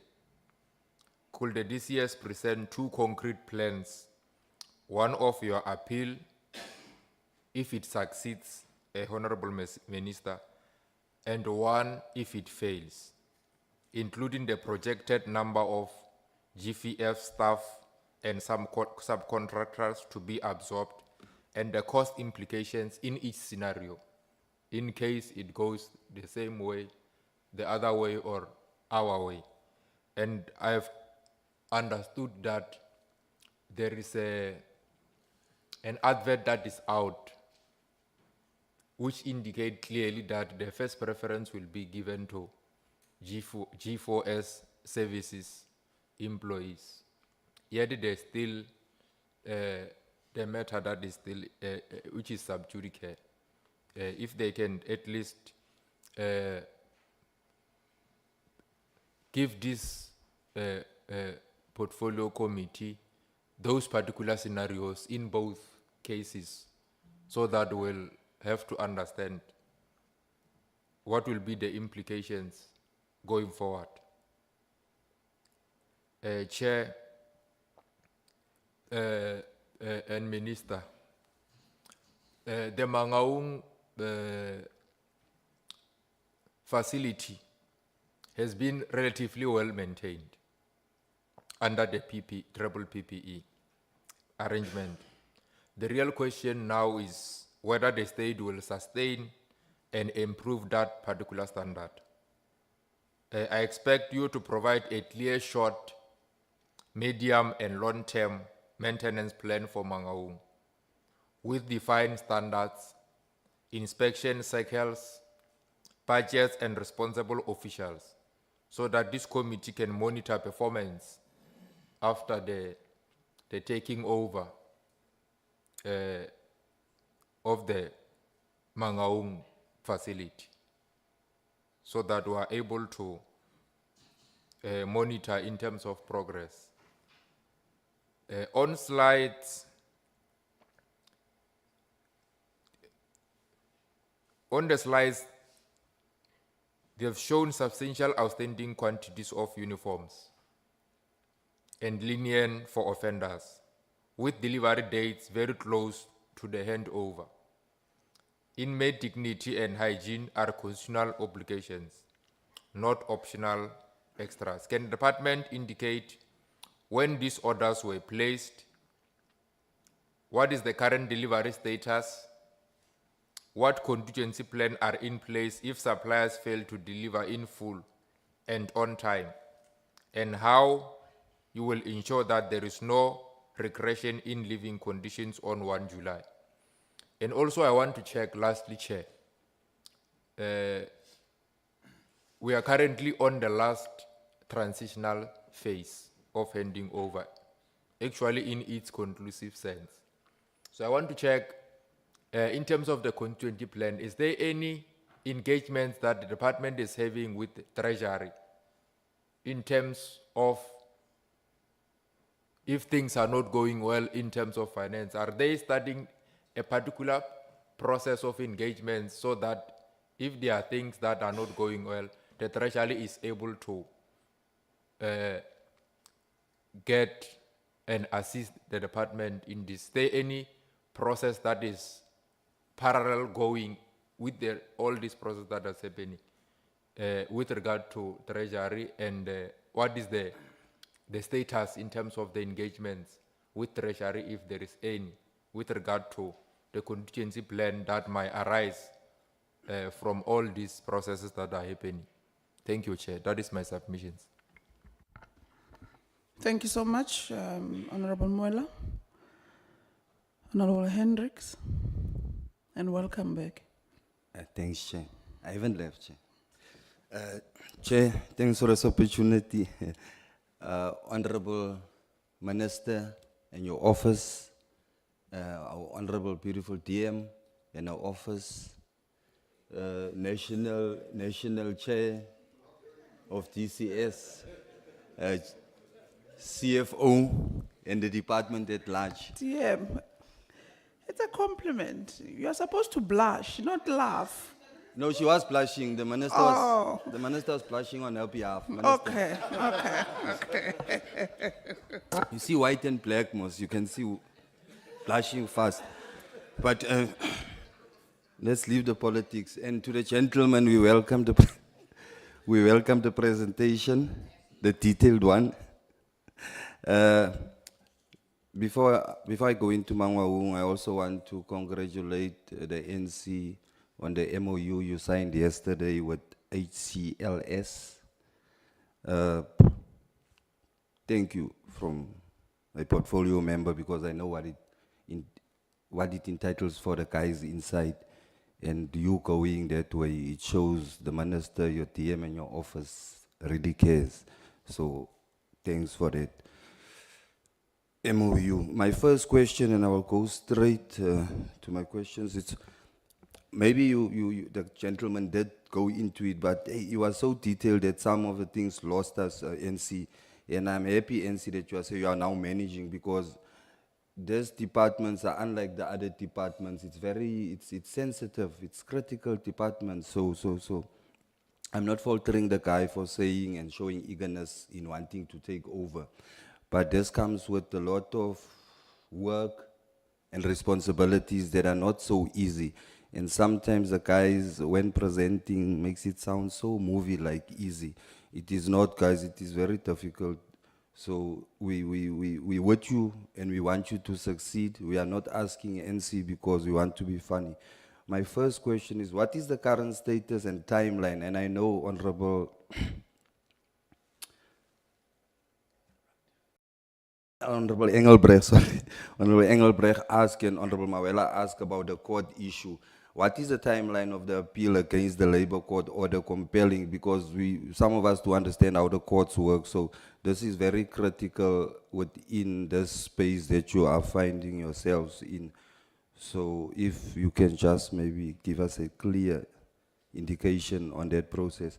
My second question will be then, can DCS confirm that all workstream, HR, ICT, security facilities and healthcare will be fully operational by the end of the 30th? And I'm asking this because of what I've mentioned, the sensitivity of this department and how it operates. It's unlike your normal departments. My second question will be, given all offenders are currently classified as maximum securities NC, how will DCS manage risks during reclassification and transfers?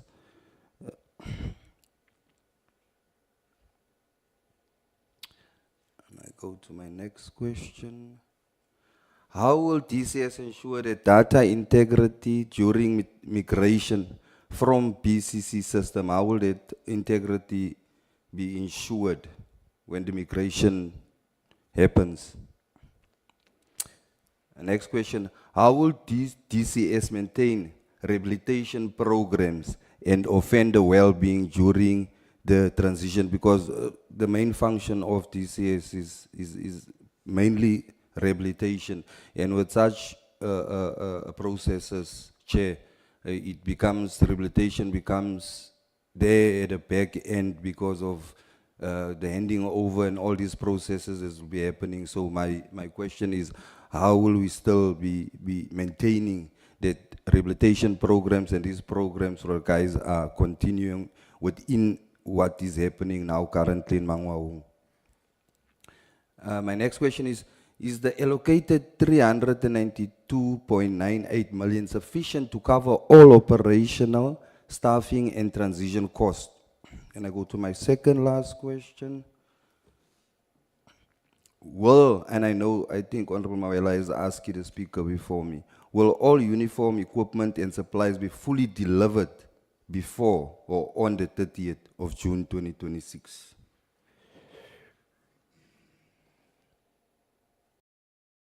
My last question, Chair, Minister. How is DCS ensuring knowledge transfer from outgoing contractors, G4S, BCC? How do we ensure that the knowledge transfer of the outgoing contractor is transferred? With that said, thanks, Chair. Thank you so much, Honorable Hendricks. Honorable Sokopo.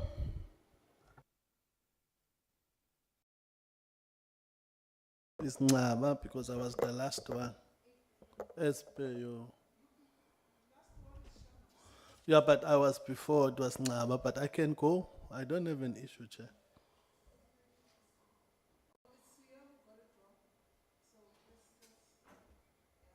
We must also do reconfiguration here next to me. So, Naps, Thank you, Chair. I generally have a lot of grace for the department. You guys have inherited a lot from Bosasa, etc. However, this one is a shambles that you own. The minister and the NC, you own this one. And I will tell you why. Remember that even though this termination came about after Thabo Bester, the 25 years was expiring at that point anyway. It's not like it's an unforeseen event. So clarity on the timeline. NC comes in permanently 2022. 2023 March, Bester escapes. May 23, there's the contract cancellation. June 24, Minister DM come in after the election. So to be clear, no one is surprised. Everyone's been here for at least 2 years prior to where we are. What I don't understand then is why this is such a shambles and why it's so last minute. It doesn't make sense to me. So I saw in the presentation, they said that the NC set up triple P task teams in 2021. So why are we in 2026 and everything is last minute? The work streams, it says somewhere that they were created in 2023. But then on the presentation today, it says they started their work on 1 January 2026. What were they doing from 23 until 26? I don't understand how we are in the position that we are in.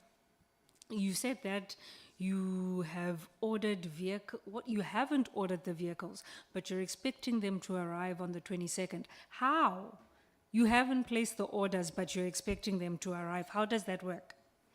The Mangaung downgrade in December, it was finalized, it was going to be an area, now it's going to be a center. I don't mind whether it's a center or an area. I'm just trying to understand how these things are being rejigged now at this point in the game when we knew, again, that this was coming.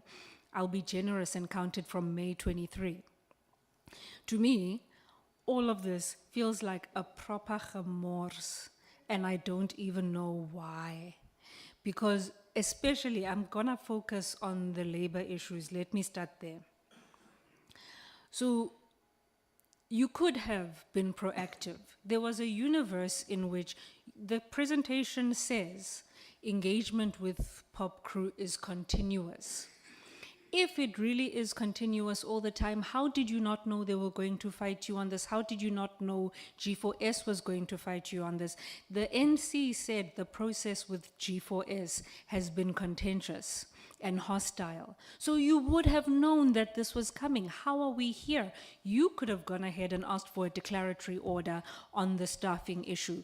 Even if it went against you to say that you have to take those staff, at least you would have known sooner. You would have been able to plan around that. The idea that you guys are going to go through 44,000 CVs by the 30th of June is kind of funny, and you know it. Ms. Bond, I think you're HR, NC.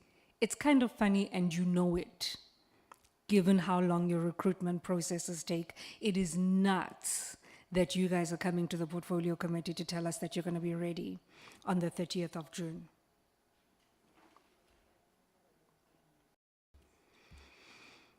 So I would like an explanation. This recruitment with the G4S staff getting preference, how does that work? How does that look in light of the judgment, but also you're appealing, so the judgment is on hold? How are you planning to navigate that in a way that's not going to put you in further jeopardy down the line legally with financial consequences for that?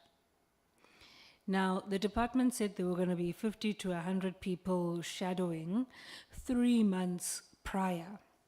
I see that there was horizontal transfers that took effect from 1 May. First of all, that's not 3 months, that's 2 months prior to the takeover, but let's leave that alone.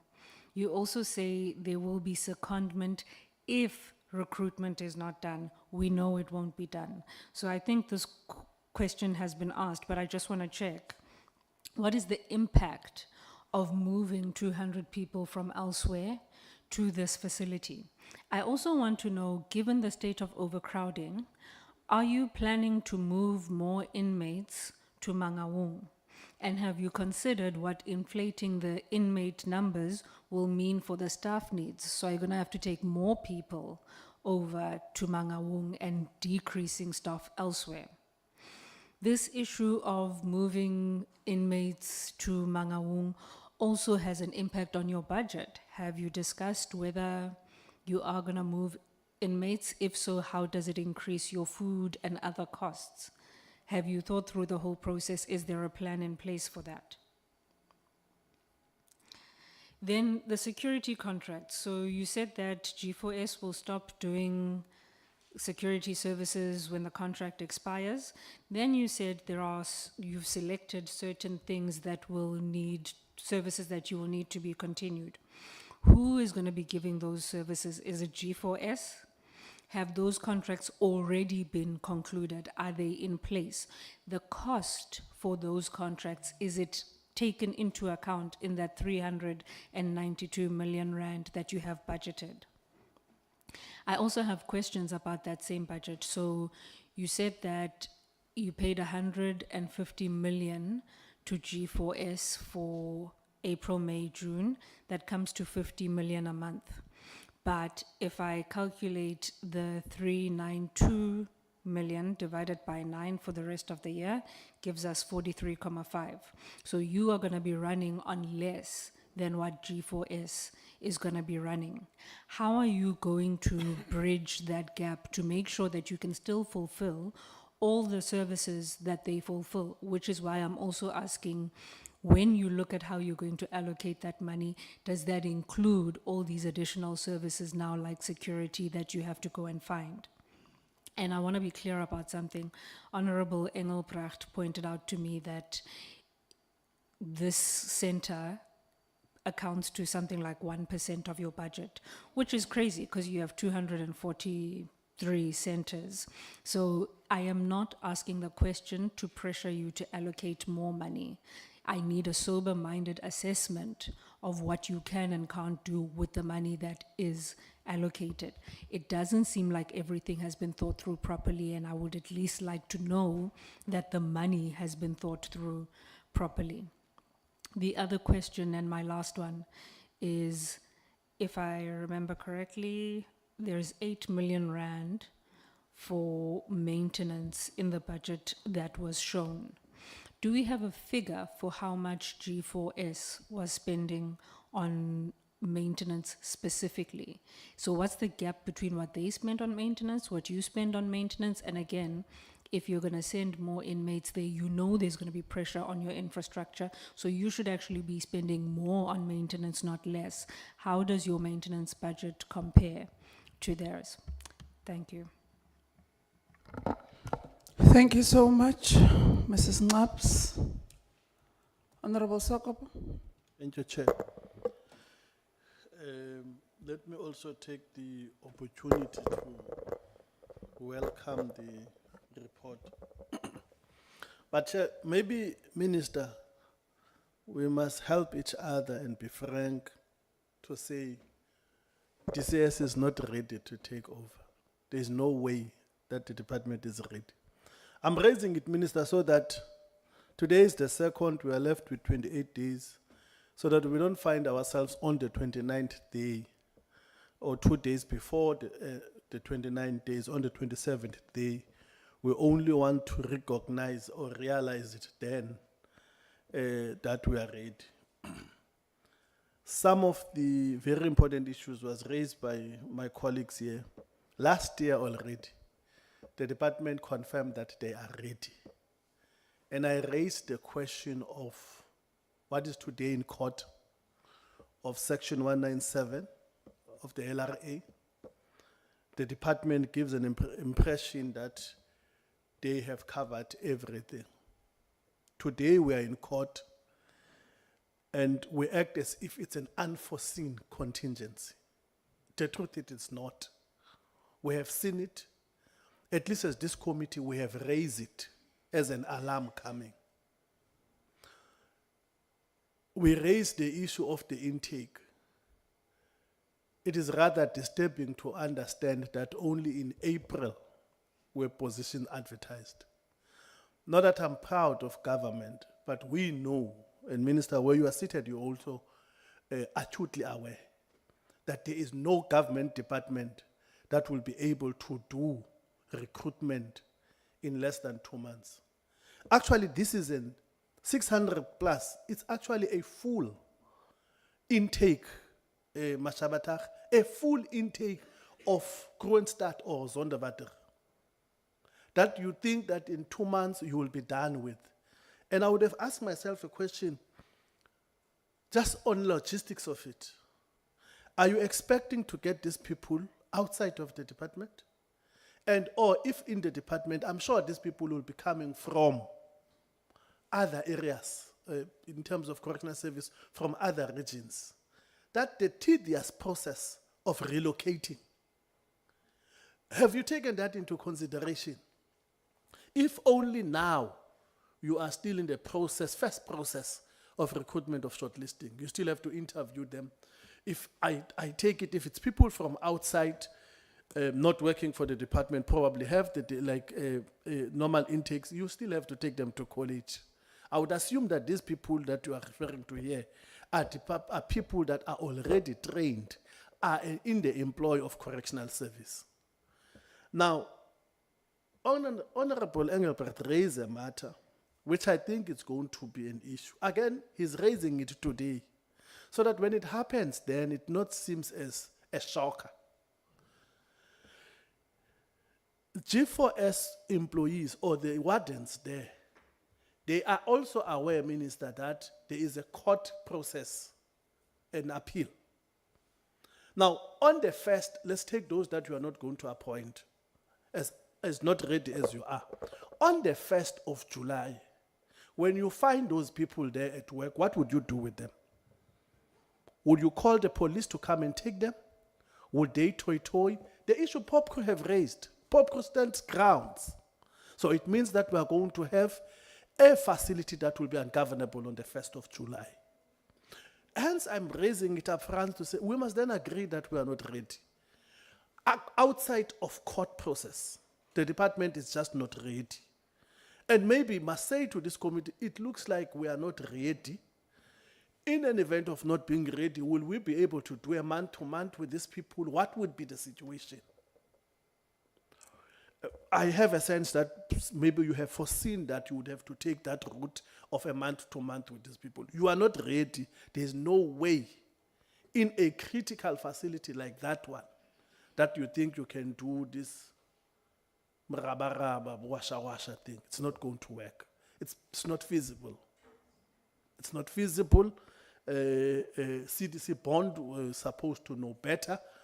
Honorable Ngaba have raised it that there is no, even if it was 10 people, you would have done, it's known that when there's advertisement of the Department of Correctional Service, and I want to assume these ones were advertised external, and that invites people, that would you be able to do for, that's why you are in a situation says that 21 have been captured. You have not even sifted them to say this one have a criminal record, this one does not have, this one qualifies. You still have to follow that process. You still have to vet them because the facility itself is a maximum facility. You wouldn't just take any junk crap to come and work. You would have to know that you are, the history. Comrade, Honorable Engelbrecht is my comrade in the GNU. Honorable Engelbrecht have raised that the facility itself, it's notorious. It's notorious on management by G4S. It's notorious, it's an international known facility because of the escape of Thabo Bester. Now an expectation is that, okay, chief force have done it, let's wait, what is next now?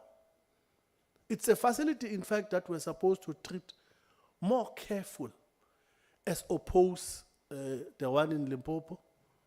I'm sure there would be a very smooth. One colleague have raised the issue that the NC raised the matter that Akmandanga, you are fighting with those people. Those people have been giving you gray hair, I don't know for how many years now. You see? That's why the NC every morning he must cut his hair to have a plescop, to avoid people seeing white hair. It's because you have been in that fight with those people. So, and those people are deliberately going to cause problems for you because they want to remain in the facility. Something that you are supposed to be aware of. The nature, and my thinking is, this is what the law says, 197. 197 further speaks that, and I raised it last year, I raised it, that the income of those that are currently there is different from the income of correctional service officers. I raised the issue of disparities. The law says if you take them over, you must take them over with the same benefits, salary, and so forth. What will be the situation?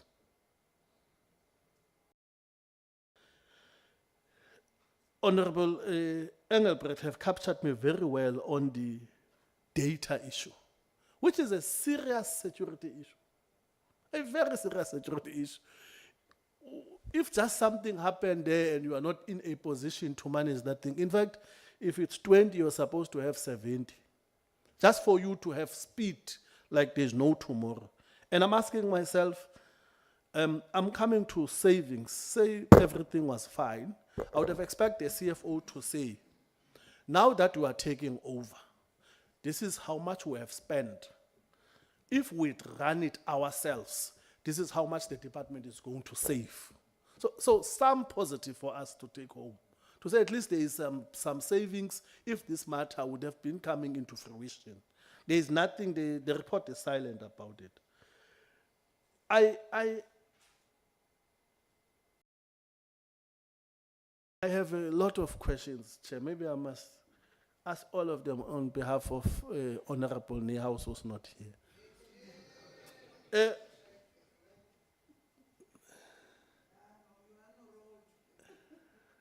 Am I going there? I raised some of the issues and I wrote them down, but I even speak about them as if I'm a priest. I wanted to check subcontractors. What are the subcontractors doing? If you are subcontracted, is the subcontract not supposed to end on the day of your boss who have brought you? Because my little knowledge and not being a student for a long time tells me that your good self, DCS, have nothing to do. Remember, these subcontractors are subcontractors of what? Of PCSF, of G4S, I don't know who's subcontractors. But I am just asking that, where does the department feature? That the department are even given by the court, and I'm interested on the appeal, what would the appeal says. And I think the appeal on this one of some subcontractors will possibly favor the department. Because a subcontractor will be attached to a contract of the person. So after the 30th, they suppose even the contract between the subcontractor and G4S or the actual company that was appointed or that have a contract with the department, suppose by the 30th of June comes to an end.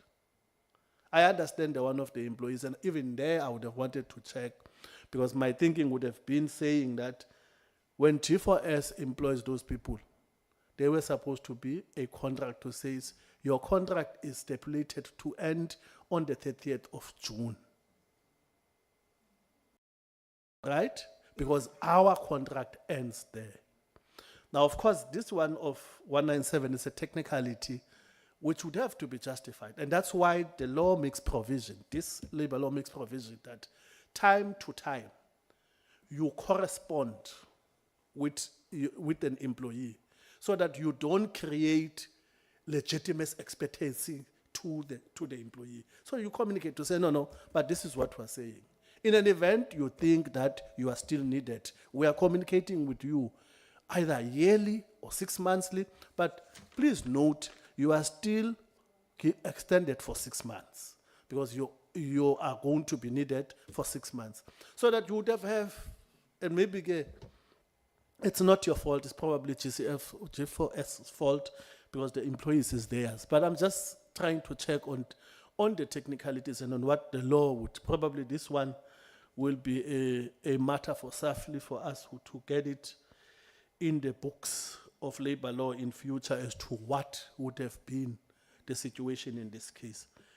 I'm interested, but on submarine, Minister, on submarine, please leave here acknowledging that we are not ready.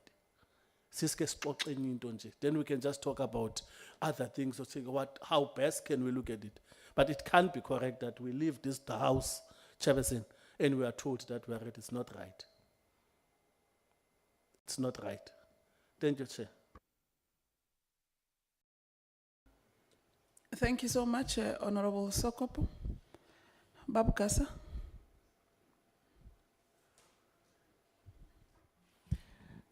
Thank you, Chair. I think I will have one question because the other question that I had, my colleagues have already dealt with.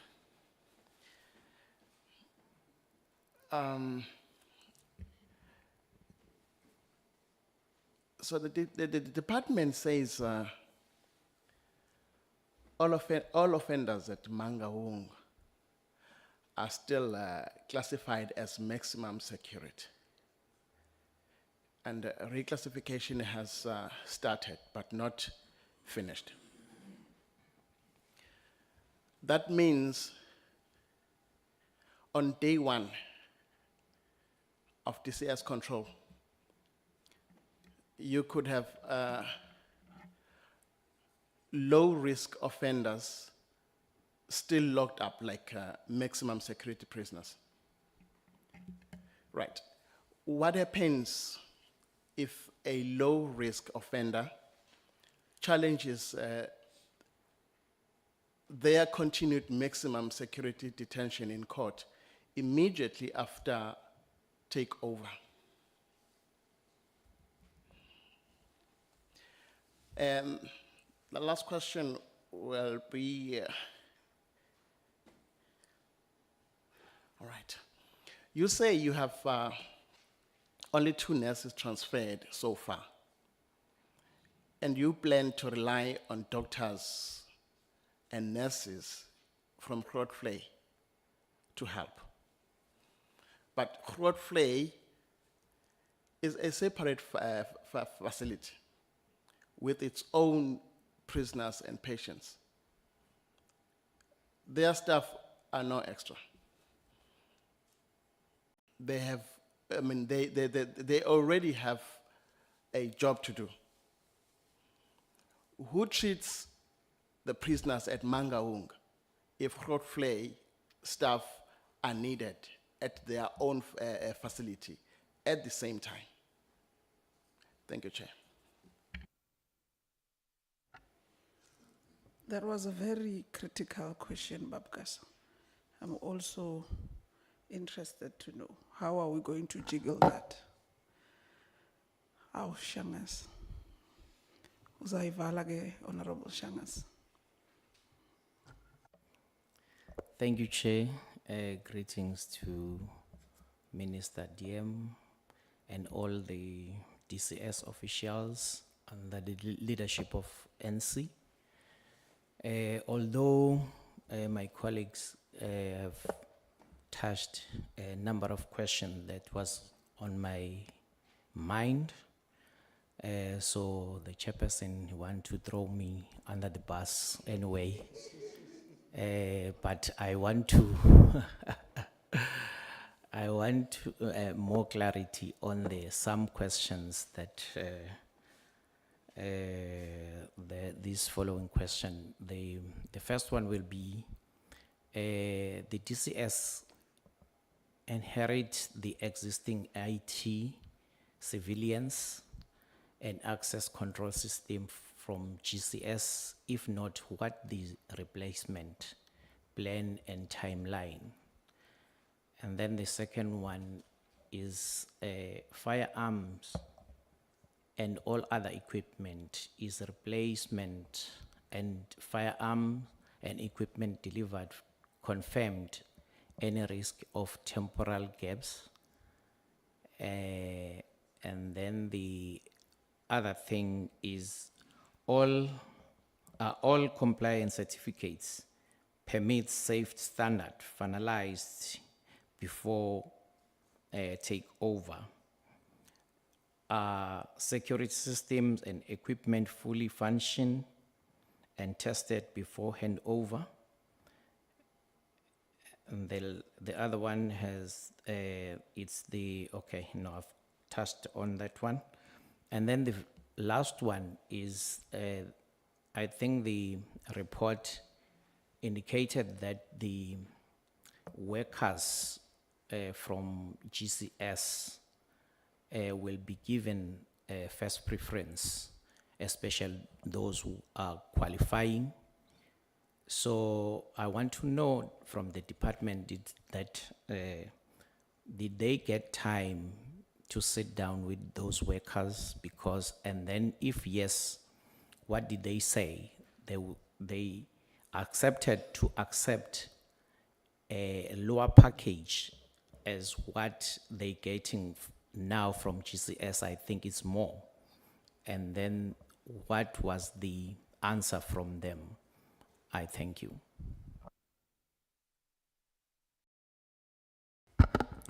Thank you so much, Honorable Shangase. I think there are a number of recommendations that would have put as the committee since our inception in the 7th administration with regards to the MCC and the department taking over. And amongst other or critical matters would have been HR matters, CDC bond. And I think colleagues have reiterated on those matters. We have been consistent and upfront that we ought to put our systems in place when it has to do with HR matters, so that we do not find ourselves when we are supposed to take over. As the National Commissioner says, we are now no longer taking over. We are in a space of managing the facility or the transition. We are ready, because when you appeared before the Portfolio Committee on the 2nd of December with the update of the PPP, there was an indication that all systems are in place on the HR point of view. And we did indicate that we will pay a special focus in that area to make sure when that happens, it's easier. And we looked into also the discrepancies between, whilst you would give the G4S employees a priority when they apply and so forth and so on, note the financial discrepancies on how DPSA, in terms of correctional service rates, and then what G4S is paying employees. So those who are still, who will still want employment at the rate of DPSA be given and afforded an opportunity to come on board. Those were matters that we discussed before the Portfolio Committee in December. So what we should be getting today would have been based on the process from December when we appeared before the committee. The advert for recruitment went out in January late or 1st of February. It closed in March. Shortlisting and interviews started in April and May. screening processes or vetting would have been ensued. The 1st of June, there are few intakes that were absorbing, trying to put them in place. This last intake would be in the 1st of July, so that then the transition process, I expected that type of a report when it comes to HR matters. Let's leave aside, Minister, the court matter that deals with that aspect, because already the advert has gone out, and perhaps G4S would have taken the department to court to try and stop that process to ensure. But the lateness of the advert, National Commissioner itself, talks to you will not have realized all of the steps. And this goes to what Honorable Sokopo was talking to. I'm interested to know as well the discussions between the department and organized labor, because it was also another bone intention in the meeting in December. So I'm on the recommendations and discussions that we would have had between the committee and the department in December when you appeared to update us in this process. And we did say in our recommendation that there must be constant engagement between the department and organized labor during this process of takeover to assist with the smooth cross-transfer and recruitment of employees. I would really be interested to know what are those engagements, how far are they, and if you've managed to find one another as the department and organized labor. Lastly would be on what Honorable Obab Kasa has said. I struggle to refer to him as Honorable Kasa. Maybe in my next life I'll be able to do it. Obab Kasa has said on the issue of nurses, that there would be 2 nurses that are transferred to Mangaung, and Grootfontein nurses would be expected to equally assist with Mangaung. How many nurses are there in Grootfontein? So that we are able to have a realization of this process vis-a-vis the inmate population of Grootfontein. What is the current inmate population of Grootfontein, and how many nurses does Grootfontein have? So that we become realistic if whether the solution it's ideal to assist. Because if in a case where the last time I checked, Matabata MCC was housing around 2008, or is it 3? It's around 3,000 of inmate. How many is Grootfontein housing? Vis-a-vis the ratio of nurses. And how do we expect them to have a coordination of assisting, alternating between the 2 facilities, whilst they are responsible for one, which is Grootfontein. And Grootfontein, it's big as well. It's not a normal small facility. If it's the one that we went to and did an unannounced visit in the 6th administration with an intention to do a visit in Mangaung, it's not a small facility that would say, ideally perhaps this would work, but you will take us into confidence and would at least get an understanding whether it will work or it will not work. Minister, I'll hand over to you on responses on clarities and questions that members would have posed. Thank you, Honourable Chair. I want to start to say that I think all the questions are, of course, relevant questions. And Honourable Sokopo has said, we want to help. We must take hands to see how we can solve the problems. Now, I'm not going to say too much because we are in a court case. And of course, sometimes if you don't want to give questions, you say it's sub judice. So the fact is it is sub judice, but I'm going to provide information. And I will weigh my words very carefully. So what I'm saying here, I am willing to say in court as well.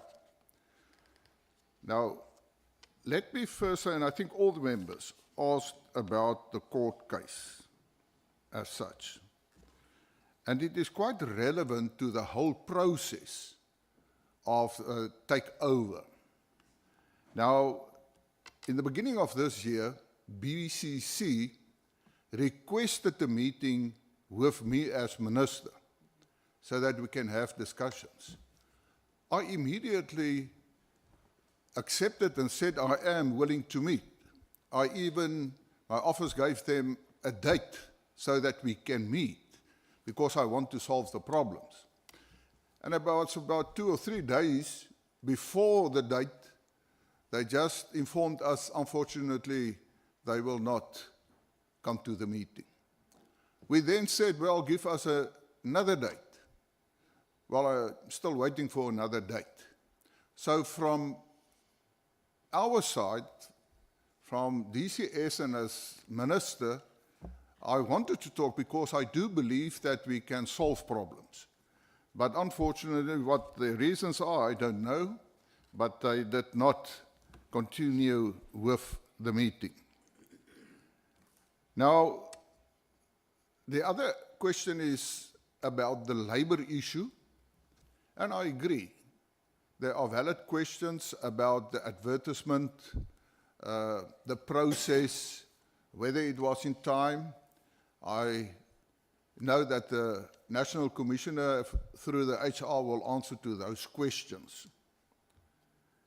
Now, the question I think each and every member asked was the labor issue and G4S. What did you do?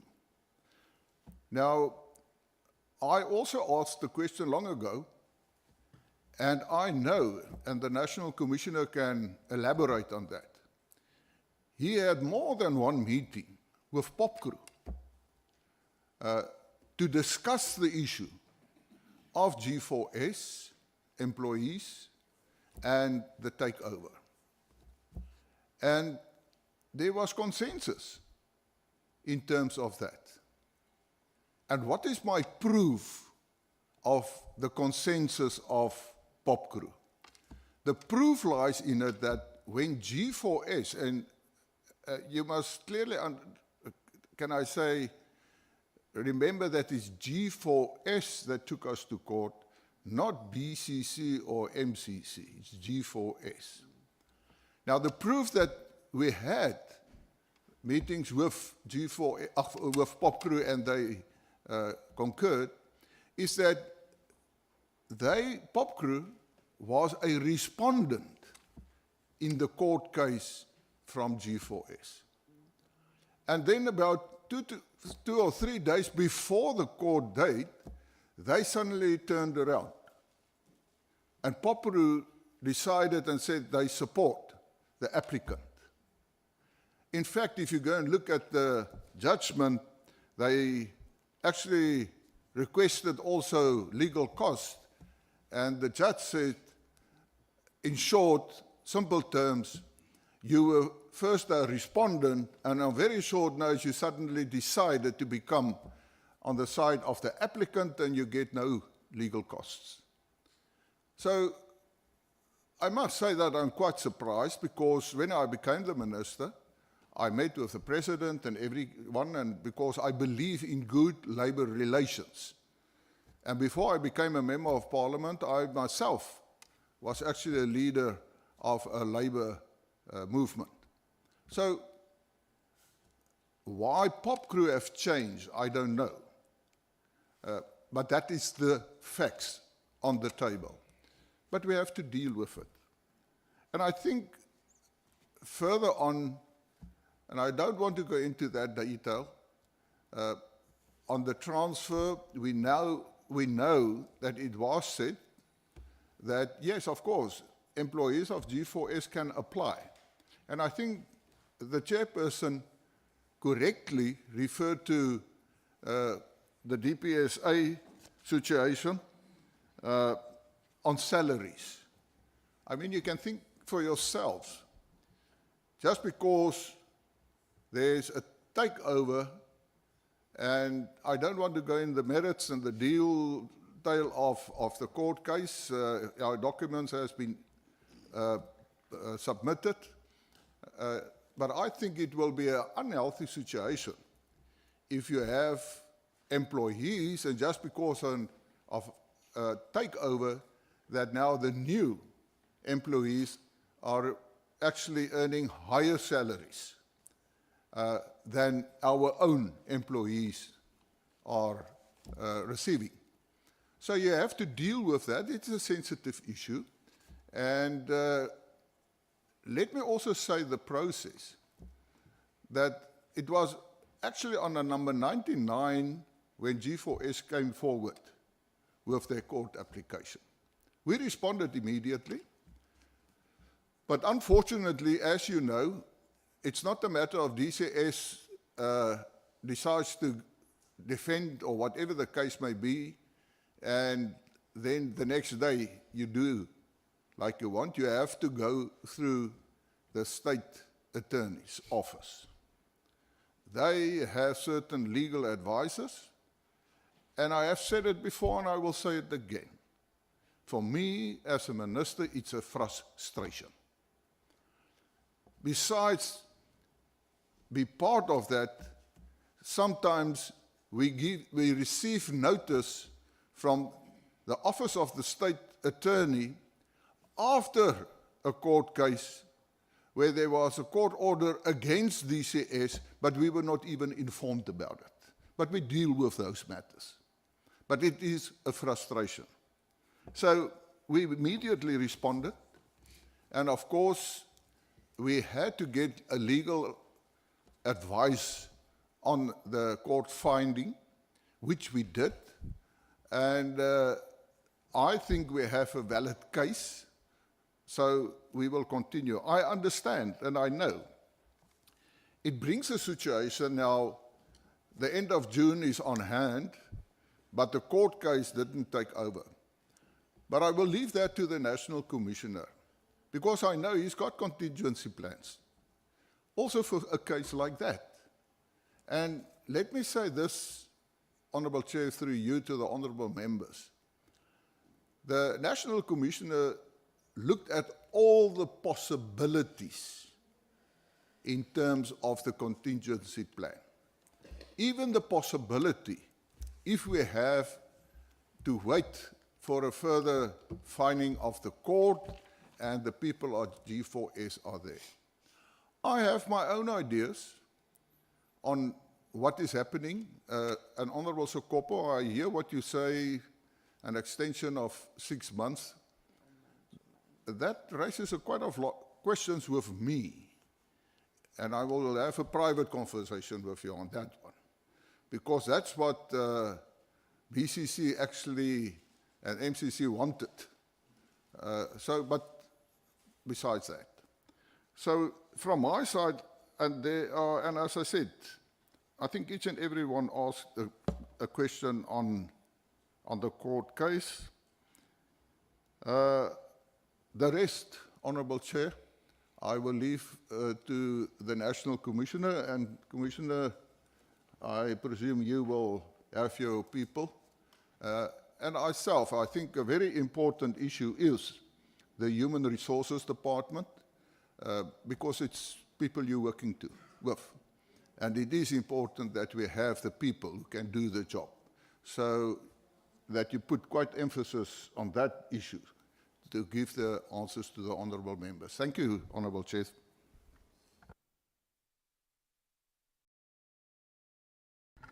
Thank you so much, Minister. DM? Thank you very much, Chair. Let's appreciate all the input and the questions that have been raised with us. But I think, I'm not sure whether would I call it, I felt like the portfolio committee is on panic mode on this process that we're embarking on. And I think when I presented earlier, I said we presented previously, we are beefing up the report as the dates draw closer. Seated here with the processes that the department has done, we're confident that we will be fine. And I would want the portfolio also to allow the department to go through these processes, and then we'll come and report so that we don't even preempt extension on a month-to-month or so of the contract, because our term of contract of 25 years has come to an end and there has been preparation. So in terms of the issues of labor and stuff, I think the administration will deal with that. But key, also we should not raise alarms in terms of the things that are in progress, in terms of uniform, whether it's uniform for our offenders or it's uniform for our officers. If you check in terms of the progress in the uniform for offenders, we provided quite a number of items where in other areas it's just half of it that is not yet received. But there's still a targeted date, 2 weeks before the actual takeover, that would be receiving those items. And those smaller nyana, face cloth and so forth that we have received 1,000, there's outstanding of 5,000, and expected delivery date is the 12th. We are confident that our textile workshops across our regions have the capacity to deliver. I think it is proper that we give them that benefit of a doubt, because when you check in terms of the orange overalls and the and shirts, trousers that were received, it's quite a sizable number. Of the 6,000 we ordered, we received orange shirts of 6.8. Of orange trousers of 6,000, we received 5,160 from Tswelopele workshop. But also, we're still awaiting overalls from the LMN region, which you've been there in Wheatbank, you've seen the capacity and how our workshop is working. Though it was a public holiday when you were in Wheatbank, I would have wished that the portfolio committee would have been there during a normal working day to see how productive are those workshops. So I would wish to say, let's alleviate those fears. But also the presentation indicates that all appointed officials will be receiving their uniform. So that thing of saying they can't have our own uniform, let us not even, because the last 4 bullets there, it says there is enough uniform to accommodate the requirements of Mangaung management area. We have set aside grounds for issue of appointed MCC officials from the Wheatbank Textile Workshop. New officials will be prioritized. So we are giving you that feedback to say we are ready. Then in terms of slide 10, we are also there confirming that the secondment of 200 DCS personnel for a period of 3 months pending the finalization of recruitment. What does it say? It says there is that secondment. As there's ongoing, that extension of 3 months, we might extend more and more. And also those horizontal transfers that were approved by the NC, it gives you that picture. So I understand the frustration also of a lot of applications that were received and those that need to be still gone through. I think that capacity, the department will really work hard. It tells you that our people need to work, they need employment. That is why there's a flood of applications that have been submitted. I think the issue of the data transfer and the biometric system that would not be compromised. Part of the work stream, there is a presentation in terms of how security has dealt with these issues.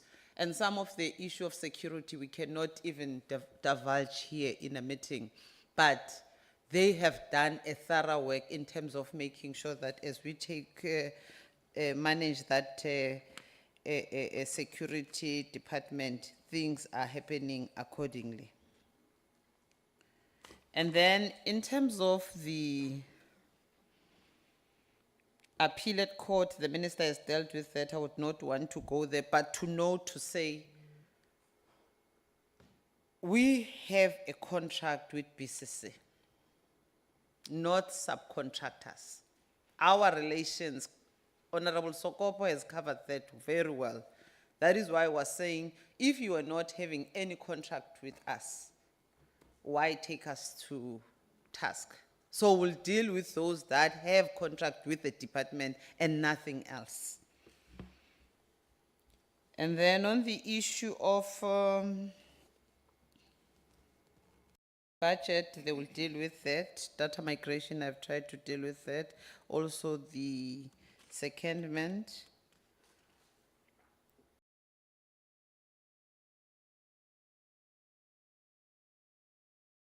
And lastly, Chair, the issue that would maybe they will take you through is those talks between DCS and Labour. But we must never forget how usually Labour will forever be against the employer.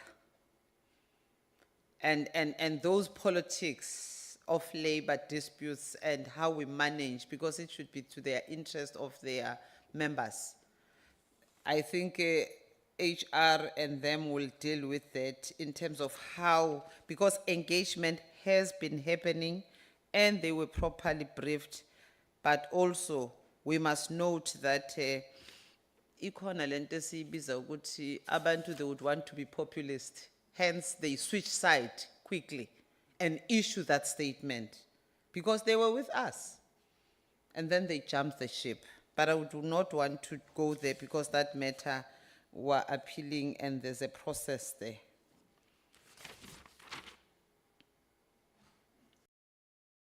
Some of the matters, let me leave it to the capable hands of our administration, but rest assured, we are ready. And I don't think as this government, we still want to continue giving month to month and outsourcing what we're doing. And Chair, I was not sure. It's for the first time I'm sitting in this portfolio, I'm hearing strong languages. I thought you would reprimand some of how we addressed each other. I'm not sure whether it's parliamentary or not parliamentary that the department were nuts, there's chamors, there's vat. Yeah.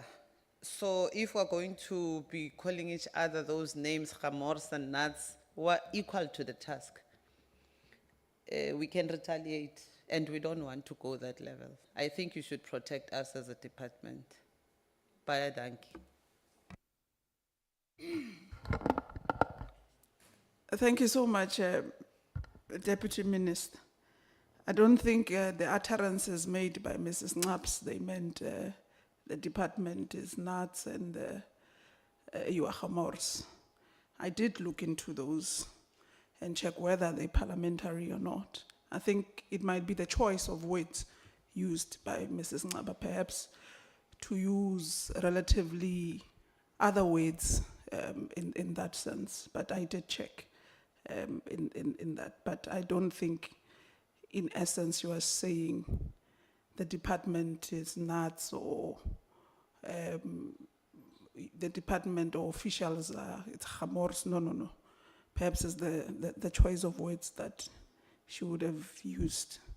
But I'll caution us being, I've always echoed, maybe I've stopped this because I think the reason why I would have stopped it is because when I closed the meeting, normally I would say things.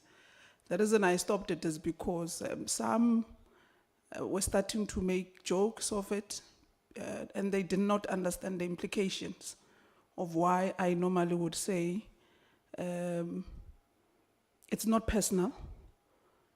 We must be able to engage with one another And we must never think that after we would have raised matters and issues with each other in the session, when we go out, it's personal. It's not. We must be able to reflect and interrogate what is before us, and we can't take it that because we've received the report, then we must welcome it when it has loopholes. We must gauge on those loopholes and be able to be given responses by the department on perhaps what we would term DM as fears that the portfolio committee has. But it's the reason I would close the meetings in that way is to be able to harmonize, and where whoever might have been stepped, it's not personal, and apologize on that. So it's on that basis I normally would close the meeting in that sequence, so that we get out knowing that perhaps we might have been taken by emotions when we're raising matters, but it's not entirely targeted at a particular person. So I thought, let me raise that, but I think Mrs. Ngaba will come in. I know she has follow-ups to clarify her assertions, but I don't think we're personally relating to officials in that way, dear. National Commissioner.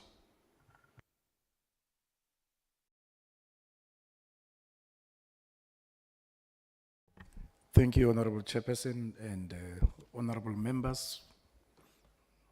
And also let me thank the Minister and the Deputy Minister. Honorable Chairperson, let me indicate that ourselves and as a department and labor unions have a good working relationship, and it remains that. The Deputy Minister did clarify that unions obviously have their own interests and their brief. We have our own brief as administration. In the opening remarks of the presentation, I did indicate that we cannot say the same with G4S. And honorable members did refer to that, the tumultuous relationship that we continue to have. I did also indicate that we have planned for all eventualities that we have put in the presentation, and we have also planned for unforeseen circumstances. And as the Minister and the Deputy Minister has indicated, we are ready. The announcement of not extending the contract of BCC was made in 2021. And we have been in a process, as honorable members have been able to indicate, over the past 2-3 years, preparing. The start date that is indicated in this presentation is an activation date. There are actions that would not have activated last year, June, because they would not be due at that time. Let me give an example, Honorable Chairperson and honorable members. When it comes to the delivery and the supply of uniforms, our workshops continue to produce uniform for offenders and for our own officials. Now, it's a continuous process. Hence, we are able then to say, this is what we have received, and this is what we will receive, with a clear indication that on the 1st of July 2026, all our employees will have uniform, all the offenders will have uniform, because our workshops are busy producing. The latest, for instance, on some of these items, is that only administration, in terms of a submission of order forms and transportation when it comes to logistics, those are the outstanding activities to just fetch this uniform and bring it over.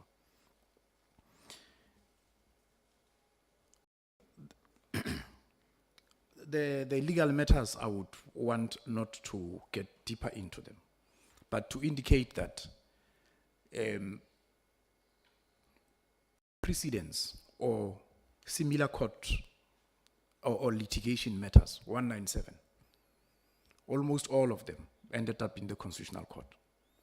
So it is not a matter that sitting here as the department, we are oblivious of the fact that it will continue even after 1st of July. We have been in litigation with G4S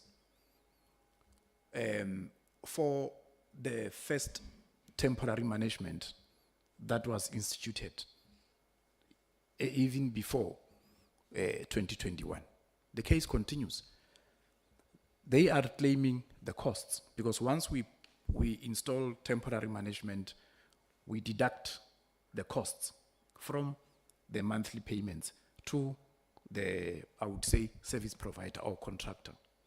So they are still litigating on those costs of the old temporary management. They will still litigate on the costs of the current temporary management.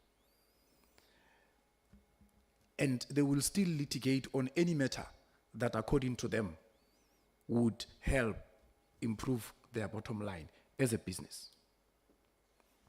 So we are aware of that. That doesn't stop us from continuing to execute our responsibilities as administration.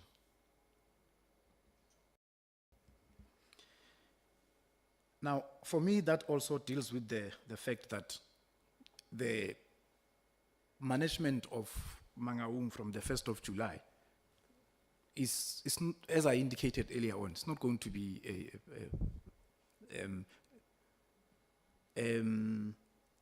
a friendly process. It will be smooth. It will not be a friendly process on the side of those that are supposed to let go. And that's why our countdown is saying that the last week of June is the week of us ensuring that in each and every area of operation of Mangaung, we have a presence. So that on the 1st of July, we don't have to ask anybody who is not DCS questions or assistance in terms of managing the institution. Yes, we are presenting a management process. We're not presenting a takeover. As I've indicated, the timelines of the 1st of January are timelines of activation. The issue of reclassification and movements. On a monthly basis, we continue to do reclassifications because this is a maximum. There would be offenders that would, on a monthly basis, move from being a maximum to being a medium, and they have to leave Mangaung, and then we replace with those that are maximum. It's a continuous process. What is indicated in the presentation is that for this month, we are not managing any movements, so that when we take over from the 1st, when we start managing from the 1st of July, already that reclassification would have been done. That's when the movements will happen. So we are not going to have an offender that is going to challenge us on the basis of that. Grootvlei has got a complement of health professionals. We have the numbers. And at the moment, Grootvlei is able to handle the requirements of offenders when it comes to health issues. The additional 2 nurses that we are bringing on board, or we have already brought on board, will also be joined by another team of professionals, as it has been indicated that already the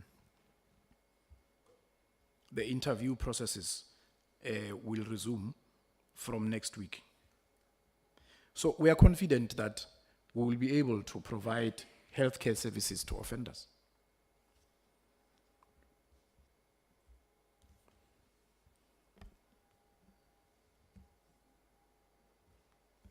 In terms of the timelines, as of today, the shortlisting for medical officers, the pharmacists, the assistants in the pharmacy, as I indicated, the pharmacy in Mangaung is smaller than the pharmacy in Groote Vlei. But the shortlisting processes were held and completed yesterday on the 1st of June. And the interviews are scheduled for the 9th of June.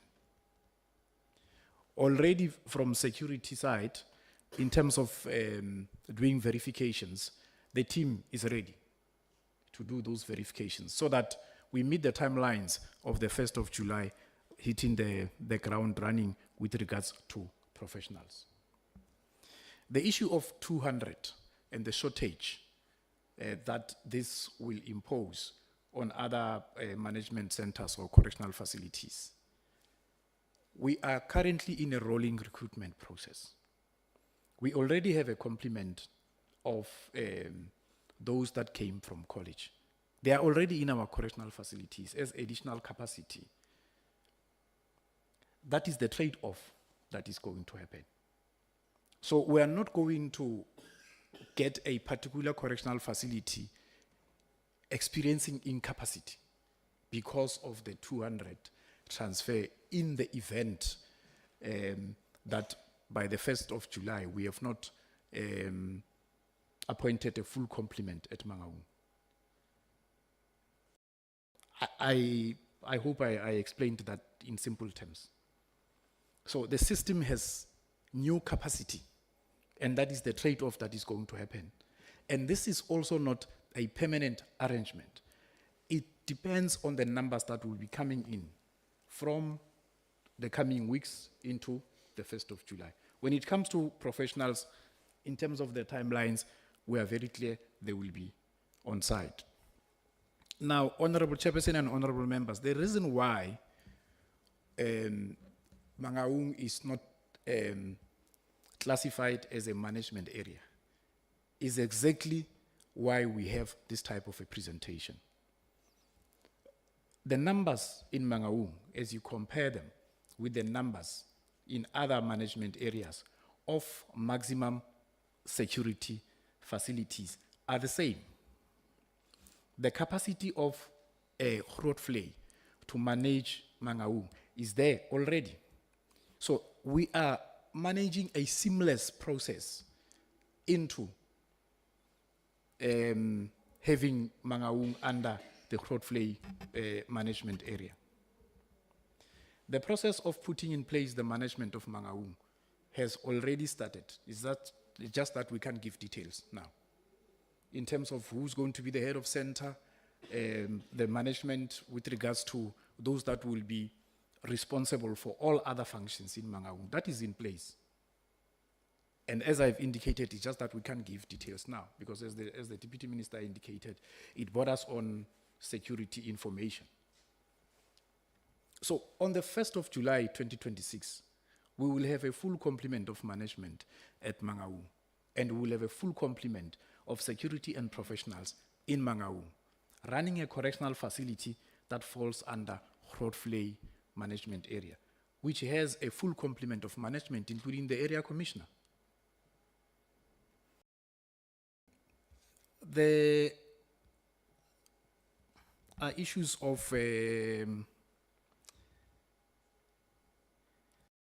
the envisaged shortages.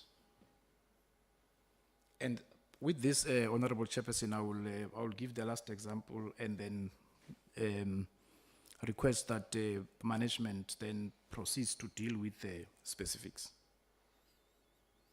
There are items that, as a National Commissioner, I have not approved that they be procured, because those items are already existing under Groote Vlei management area. If we are saying that we need to ensure that the facility doesn't deteriorate as an infrastructure, we have a maintenance team at Groote Vlei. Groote Vlei and Mangaung are divided by just a fence. So even the geo-structural arrangements present that as a correctional facility of a management area, Groote Vlei. So as I've indicated, there were items like tools. I said, no, we can't buy tools. Why should we buy tools when we have Grootvlei? The same tools that are utilized at Grootvlei will be utilized in Mangaung. So that's the example that I wanted to give. The issue of IT, Chair, is the last one. On average, our centers are running at, on average, they're running on 10 megabytes. We are saying we've made an arrangement for Mangaung at 20 megabytes, but I am not an expert on that matter. The CDC IT has his systems in place. Yeah, I think let me stop there, Honorable Chairperson. I wish today was actually the 1st of July, 2026. Because the discussion, as the DM and the Minister indicated, is preempting that. And unfortunately for us as administration, we cannot show and tell on this one. We will show and tell on the 1st of July, when Mangaung will be rightfully under correctional services. By the way, as I've indicated, we have been reporting on the performance of Mangaung under the region, Free State, Northern Cape, in terms of the annual performance plan, under Grootvlei management area. So I thought I should just give that general assurance, taking note of the issues that have been raised by honorable members. We have colleagues from HR and other areas. They, if allowed, Honorable Chairperson, they can give specifics, but I would encourage them to be cautious with regards to that. We are ready. Thank you, Honorable Chairperson.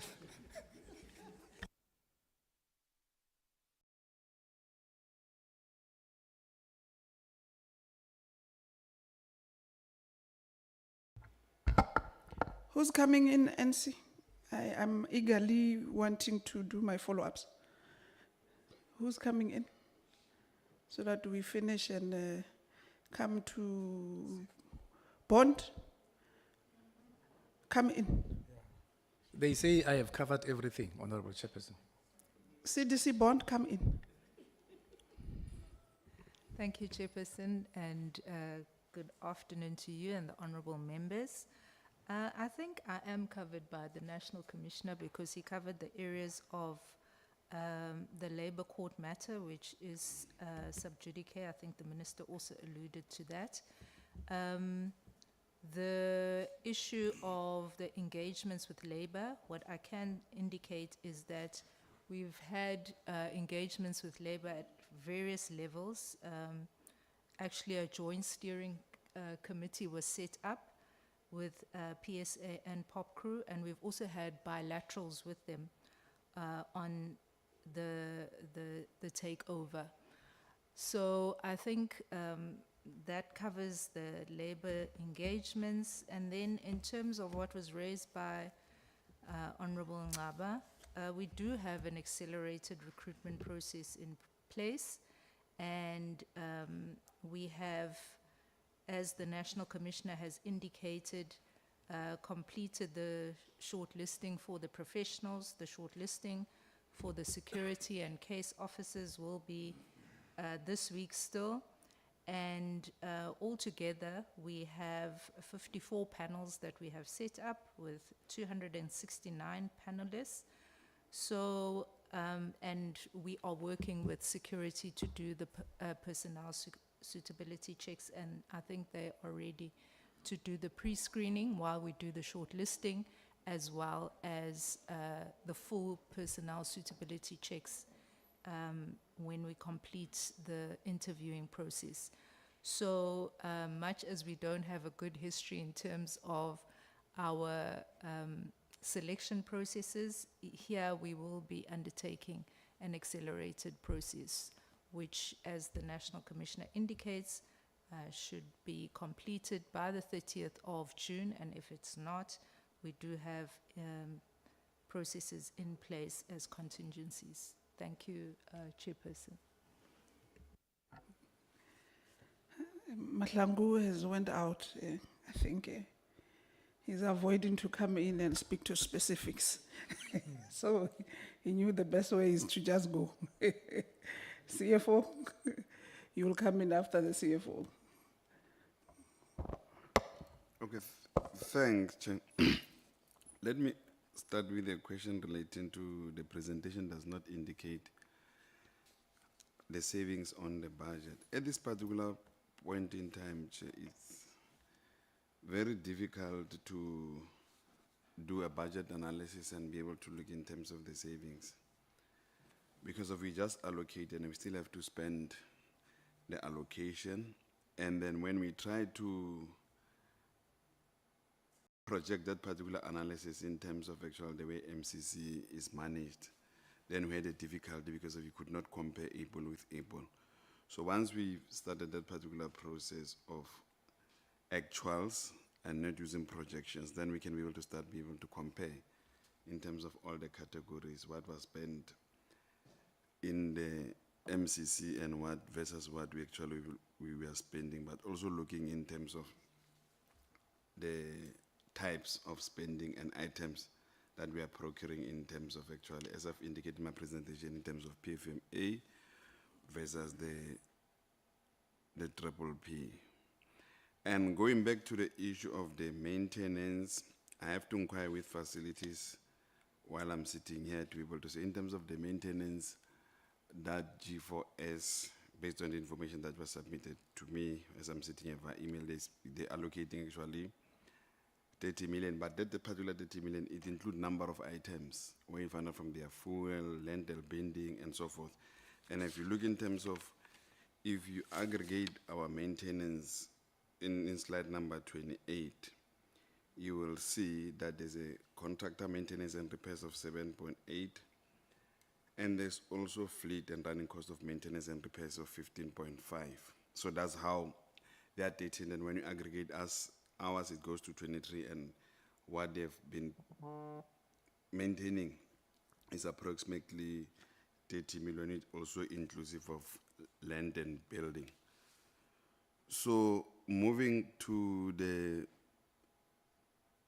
issues relating to the budget allocation, what we are currently doing, Chair, once we start implementing this particular current budget, any shortfalls, we need to be able to look in terms of the reprioritization and the E&E process in September, so that we can be able to ensure that from the whatever shortfalls, we can be able actually to accommodate them into this particular budget.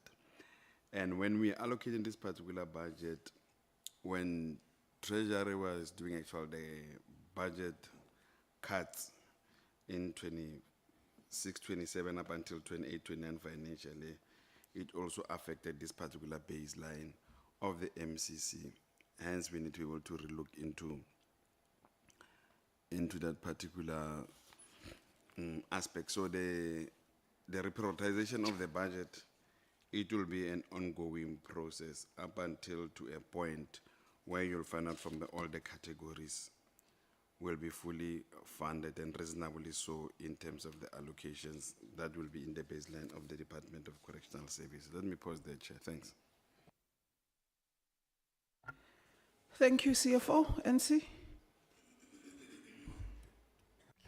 Thank you, Honorable Chairperson and honorable members. I did not touch on one aspect that I thought I should add. Mangaung has been under temporary management since March 2023. So meaning that we've been having a presence in that institution since 2023. I thought that is also an important consideration to make. It will not be for the first time that we are introduced to the management of Mangaung. Thank you, Honorable Chairperson and honorable members. Thank you so much, NC. DM, any additions or anything that is covered? Minister? Thank you, Honourable Chair. All I want to say, Chairperson, is normally people throw, are you ready? Now, I always say you should also ask the other way around. When are you not ready? And I always say you are not ready if you didn't foresee certain situations that can come to the fore. If you don't do that, then you are not ready. You're only ready when you have looked at all the possibilities and then have a contingency plan how to deal with them. And I want to say today, I am confident that the National Commissioner, he has the abilities, that he have looked into all the possibilities, and actually he's put his head on the block and he said, I wish I can have this discussion on the 1st of July. So I support the National Commissioner, and we will do our utmost best to ensure that it is a smooth transition. Of course, there are certain possibilities that is foreseen, but there are also contingency plans. Thank you. That's all from my side. Thank you, Honourable Chair. Thank you so much. Members, questions that were not answered?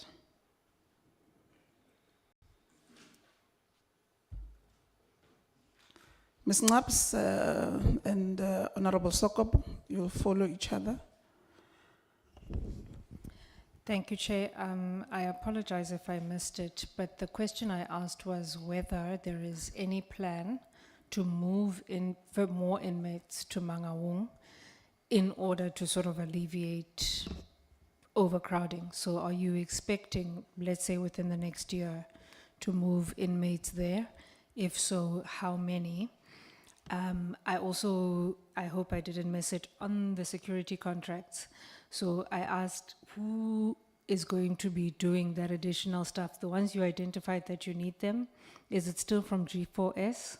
And how much does that cost? Thank you, Mrs. Naps. Honorable Sokobo. Thank you, Chair. Chair, I must start where I think I'm not comfortable with. The Deputy Minister have raised it, and the NC feel a need to reiterate it. I have a posture that when this committee engage on issues and we are told that we are preempting, because a word in my loose English of Tembaletu, when you raise a view and somebody says to you, you are preempting, it's negative. Because it means that you are not taking consideration of what is being raised. I think I must raise that. My question has not been answered, Chair. I have asked that on the recruitment, because it was an external advertisement, are you taking people from outside? And if you do, is the process not that they must go to college before they go and do custodial work? I have asked a question of the logistical arrangement of transfers, people that will be coming, because definitely these people, you are not going to take them from Mangaung.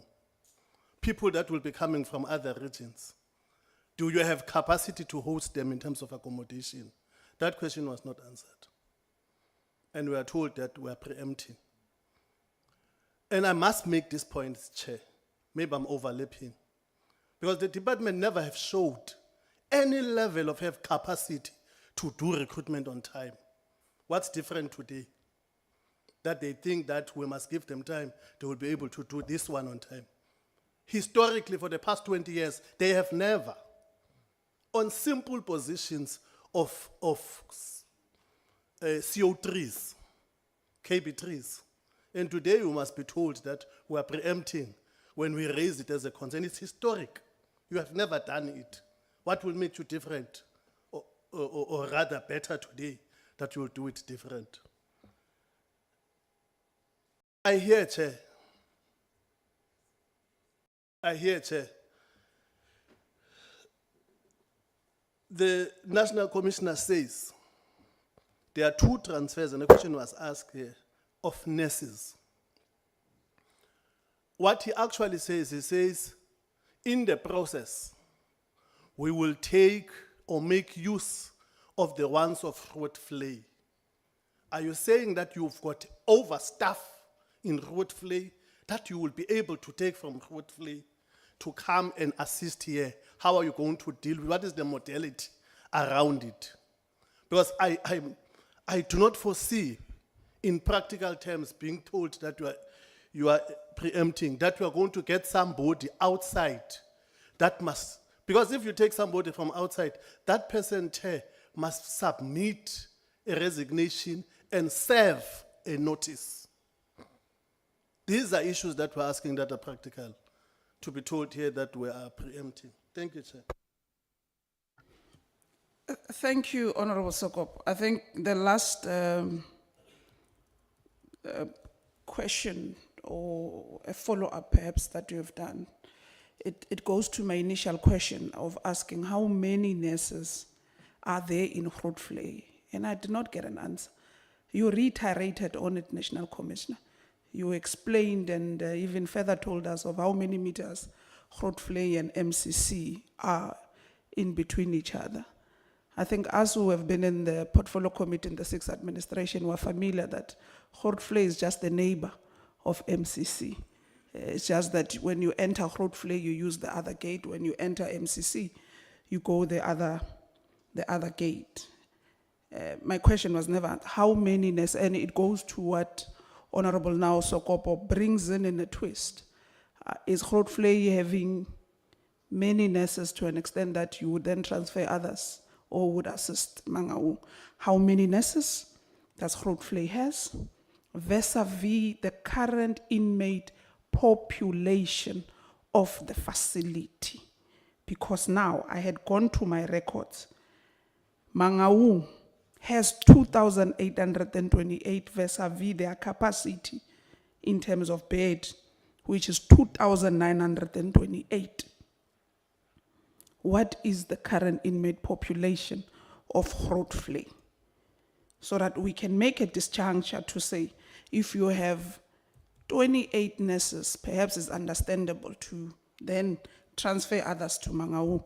But if you have 3 or 4, vis-a-vis, I don't know what inmate population that you have, you would be able to take us into confidence on that one. On uniforms, we have seen the beautiful work of inmates that they do in the workshops, DM. And I think we've seen the beautiful work across all facilities that have. And that's why some of us were a bit worried when we're exposed to Wheatbank. It's Wheatbank, when there was a company that is doing it, because historically in the 6th administration, we've seen the work of inmates from Bosbeck doing uniforms and so forth. To say how do we then have, but that is not the point. The point is that for one to do, for instance, for a uniform to be done, aren't we supposed to be getting measurements of officials to be sent? I want to check that. If not, then it's okay. But if there are measurements, because I will take that, you can't just give me Homozo, Enthea Ramolobeng, and then Singabako, Nxumalo, a uniform, that you have not taken our measurements, because my size and my Tabata size are not the same. So, the reason I'm asking this, I want to test the readiness of the uniform that you are alluding to being ready to enroll on officials that would take over or would be in the facility on the 1st of July, with an expectation that they must be in uniform. Because of obviously, they can't come in a uniform of G4S if you would be absorbing those of G4S, or come in their own clothing. So I want to understand that part and see. On the IT systems, we're ready to take over MCC, including its IT systems and so forth. Does the IT systems also include the security systems that are currently being offered through a subcontract by Integriton? Are we also referring to that, taking over that part? If yes, okay. If no, what is the plan on that front? Members, do you have any follow-ups? I clap them together because I've done follow-ups. Okay. Minister, I will hand over to you for responses where you can. Thank you, Honourable Chair. I will refer back to the National Commissioner for that. TM? Thank you very much, Chair. To the matters raised by Honorable Sokopo, maybe in how we've raised matters, maybe trends to this one, so Fugnatelana Makona. But we wanted to alleviate the anxiety in terms of taking over, not undermining what portfolio committee members are raising in terms of our state of readiness.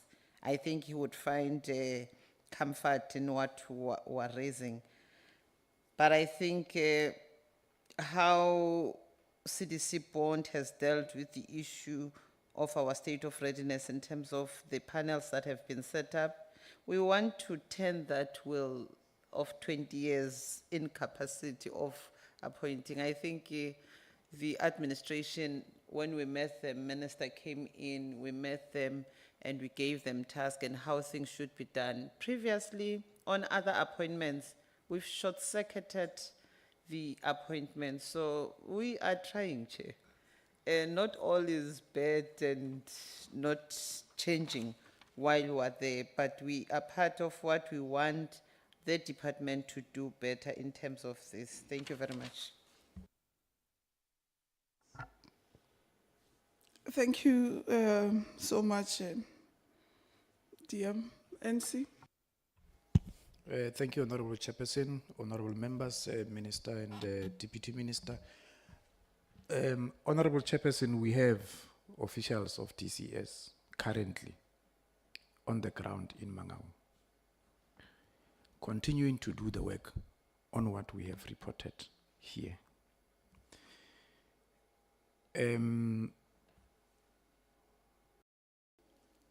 We successfully transferred 76 members who are currently housed and they are doing the work in Mangaung, as the Honorable Chairperson indicated that it was, I mean, it's 2 months now already.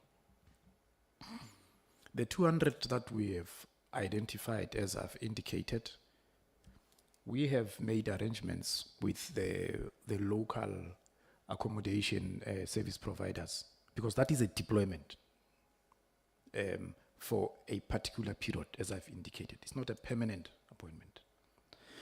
So when we get to finalize the appointments, employees will find accommodation as we are currently structured as a department. We know that there are correctional facilities that do not have accommodation. We assist where we can, and we ensure that those members are even provided with transport where possible to bring them into the facility doing their work. So I think that is what one can say. These are realities that we're going to deal with on the ground as the countdown continues. On the issue of uniform, Honorable Chairperson, there are sizes in ranges.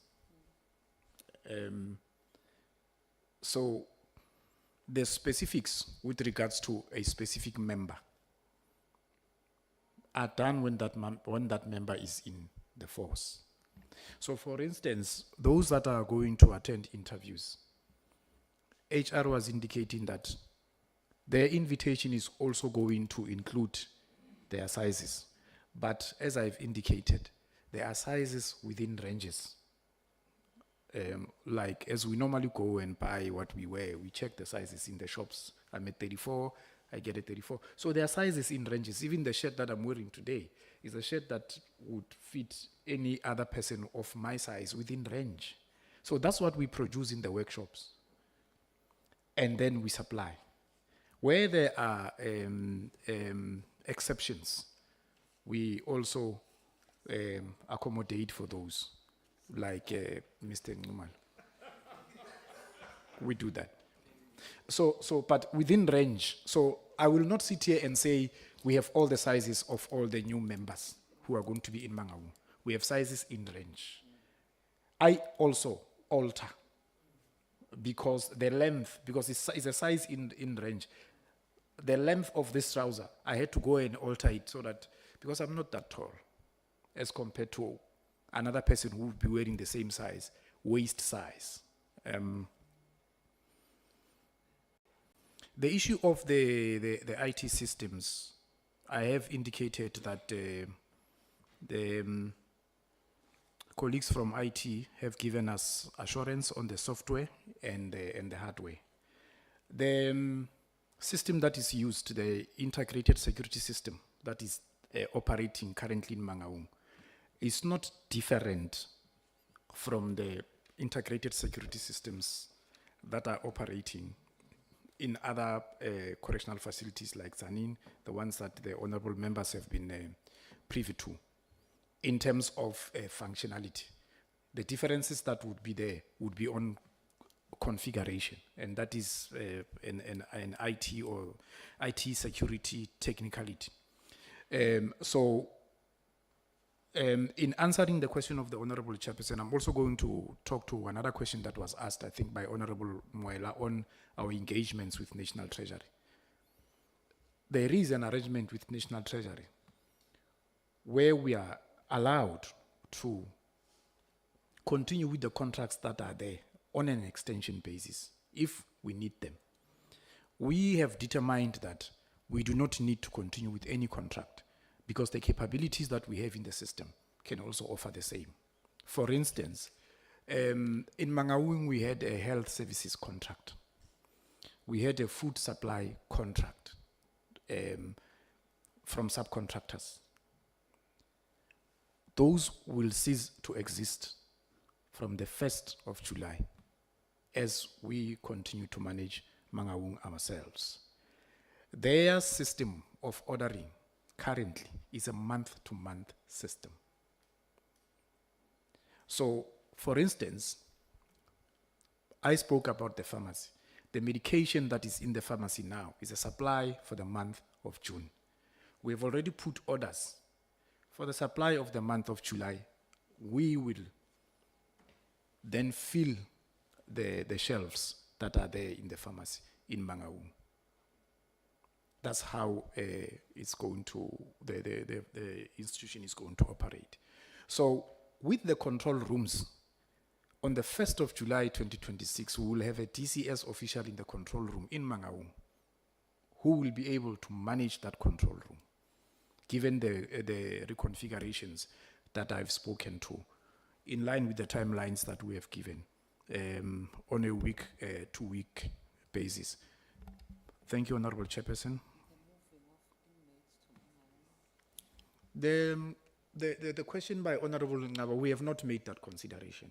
At the moment, we are going to manage Mangaung with the numbers that it has. And as a declared maximum facility, as I've indicated, the movements that are going to happen would be reclassification movements from maximum to medium, replacing as the bed space is structured. Because for us to increase the numbers, for instance, we will have to reconfigure the infrastructure itself. Our beds are not supposed to move. They are, I don't know how to, they're fixated, yeah, mounted beds.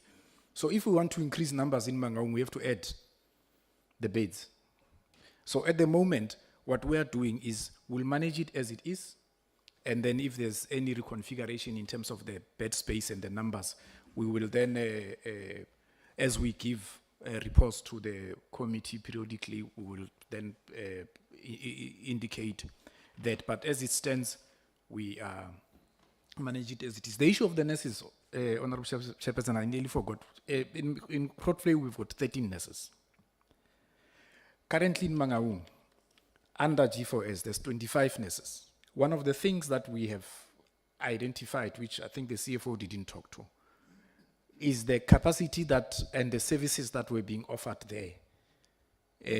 When we assess them against the numbers, because it's from a private business perspective, we could do better as government.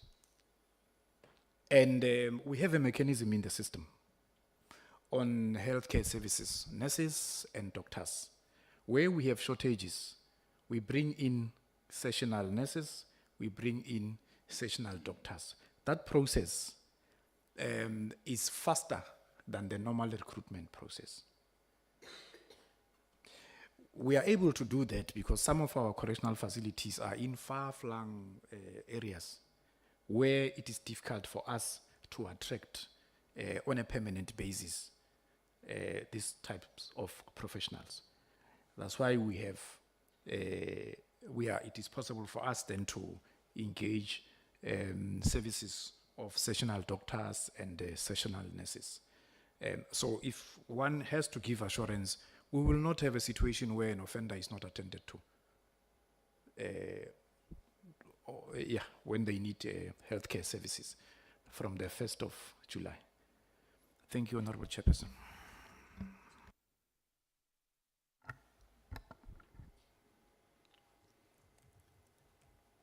The number of inmates in Grotvlei, the inmate population of Grotvlei, RC Moodley. Good afternoon to you, Chairperson, Honorable Chairperson, to the Minister, Deputy Minister, National Commissioner, and to all members on the platform. Chair, the inmate population at Grootvlei is 2879, unlocked as of the 1st of June. And the inmate population, of course, at MCC is 2928, as you're aware. Thank you, Chair. Of MCC, I already knew. Yes. I just needed the Grootvlei one. It's 2879. Yes, ma'am.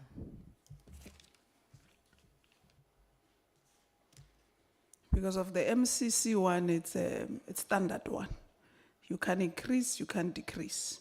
So the moment there is 10 that leaves, you must bring in 10. So that's why I knew the 2928 of MCC. Yes, National Commissioner Samuel Tobachale. Thank you, Honorable Chairperson, for the opportunity again. No, I just wanted to mention two things. The first one is that Mangaung is a maximum security facility. The offenders that are there are sentenced. The movement is different from a remand facility in terms of going to courts, movements in and out. So the demands on our resources in terms of employees are different, and we plan to keep it as is. Secondly, I have been corrected to say that we should not be referring to the number of applications because cross-listing has been done. Meaning that the numbers that we indicate in these presentations were numbers before the cross-listing that I indicated that was done yesterday. So the volume of applications we are handling towards shortlisting and interviews has reduced. Thank you, Honorable Chairperson.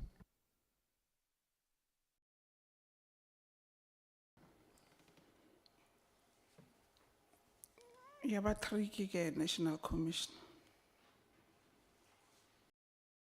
Ncaps, ngithi ngiyavala futhi. Come in.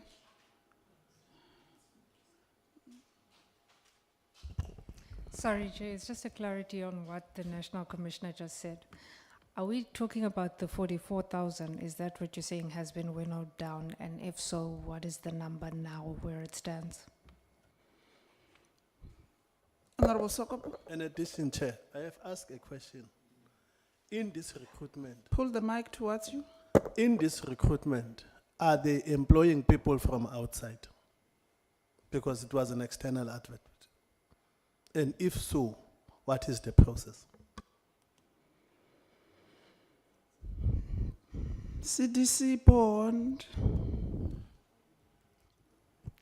Thank you, Honorable Chairperson, and thank you to Honorable Sokop.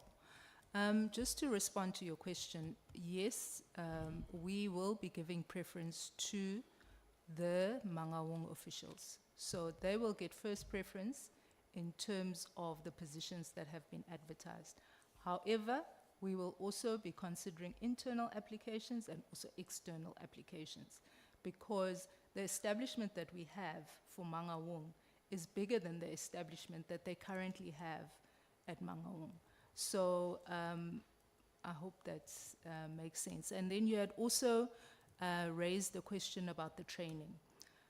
In terms of the training, we have indicated in the advert that those officials of Mangaung who have not undergone the DCS training will be going through a special training that we will arrange for them. So they will, we have a detailed training plan, both for internal officials that we'll be transferring there, as well as for external officials that we'll be appointing, as well as for the Mangaung officials. They will be trained after they assume duty. So it will be a rolling training. The ones that are there, that are transferred already, their induction is going to be taking place next week. So they are also going to be inducted, because we really need the officials to conduct themselves with integrity and to be retrained even in security and other areas of work. So yeah, I hope that answers your questions about training. And as in terms of the learners that have qualified and can be deployed, so far from the Free State Northern Cape, we have a total of 205 that have already completed the learnership that started in May last year and qualified in May this year. Thank you. Thank you, Honorable Chairperson.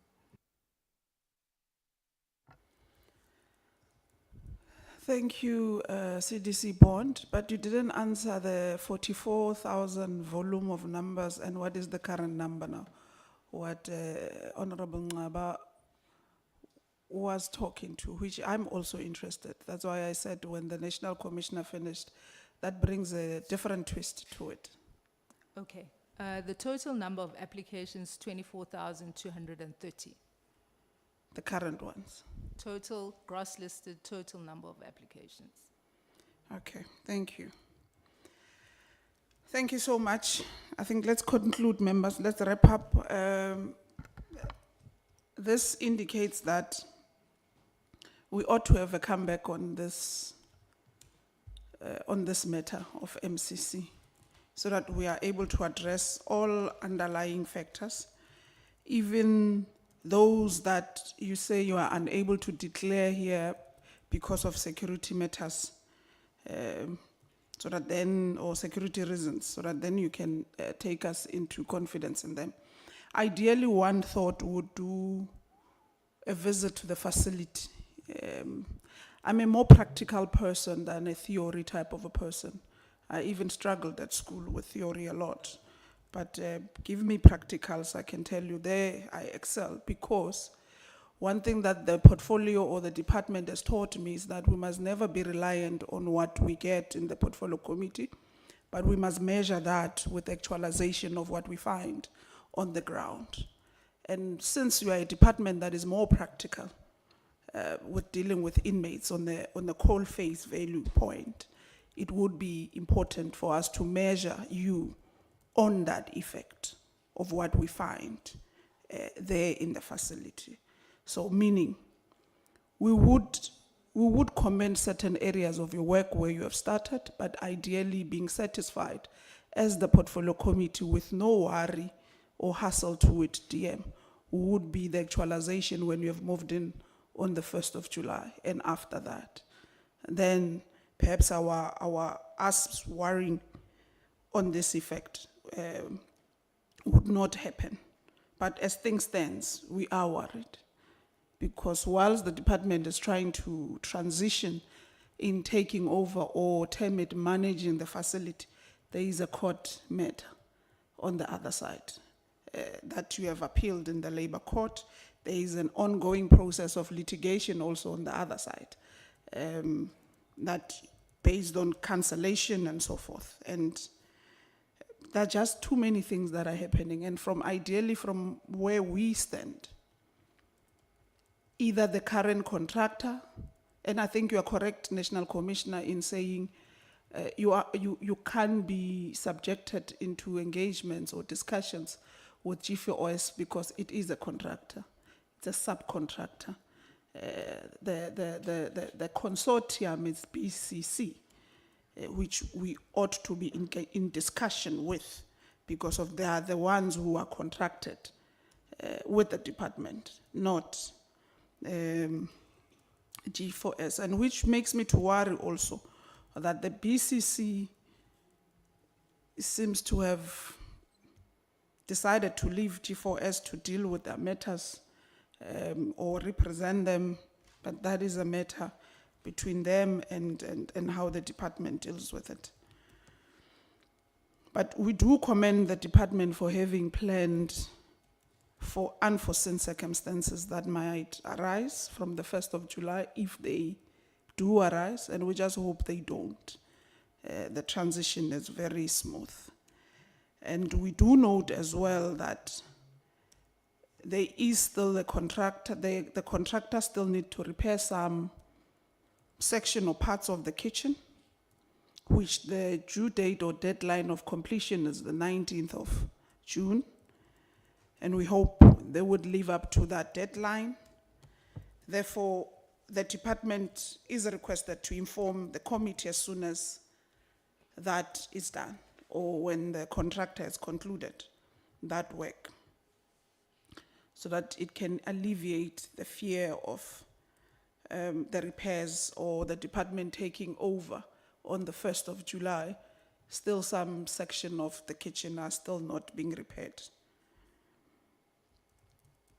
And we have noted, you have instructed the state attorney to file a notice to appeal the labor court order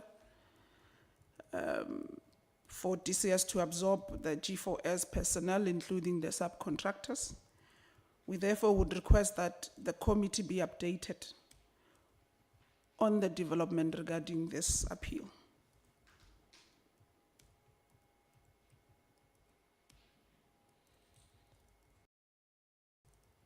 To strengthen our oversight work, with you as a department taking over MCC, we request that you submit before 30 of June a consolidated readiness report covering all work streams that we have outlined here, even those that we have reiterated on: outstanding risks, responsible officials, and contingency measures that you are putting in place. And this will give us as the committee a single and coherent view on how prepared or truly prepared you are to take over the facility. And in addition to that, 30 days after the takeover, or now managing the facility, because of you would be on site, we equally would request the department to provide the committee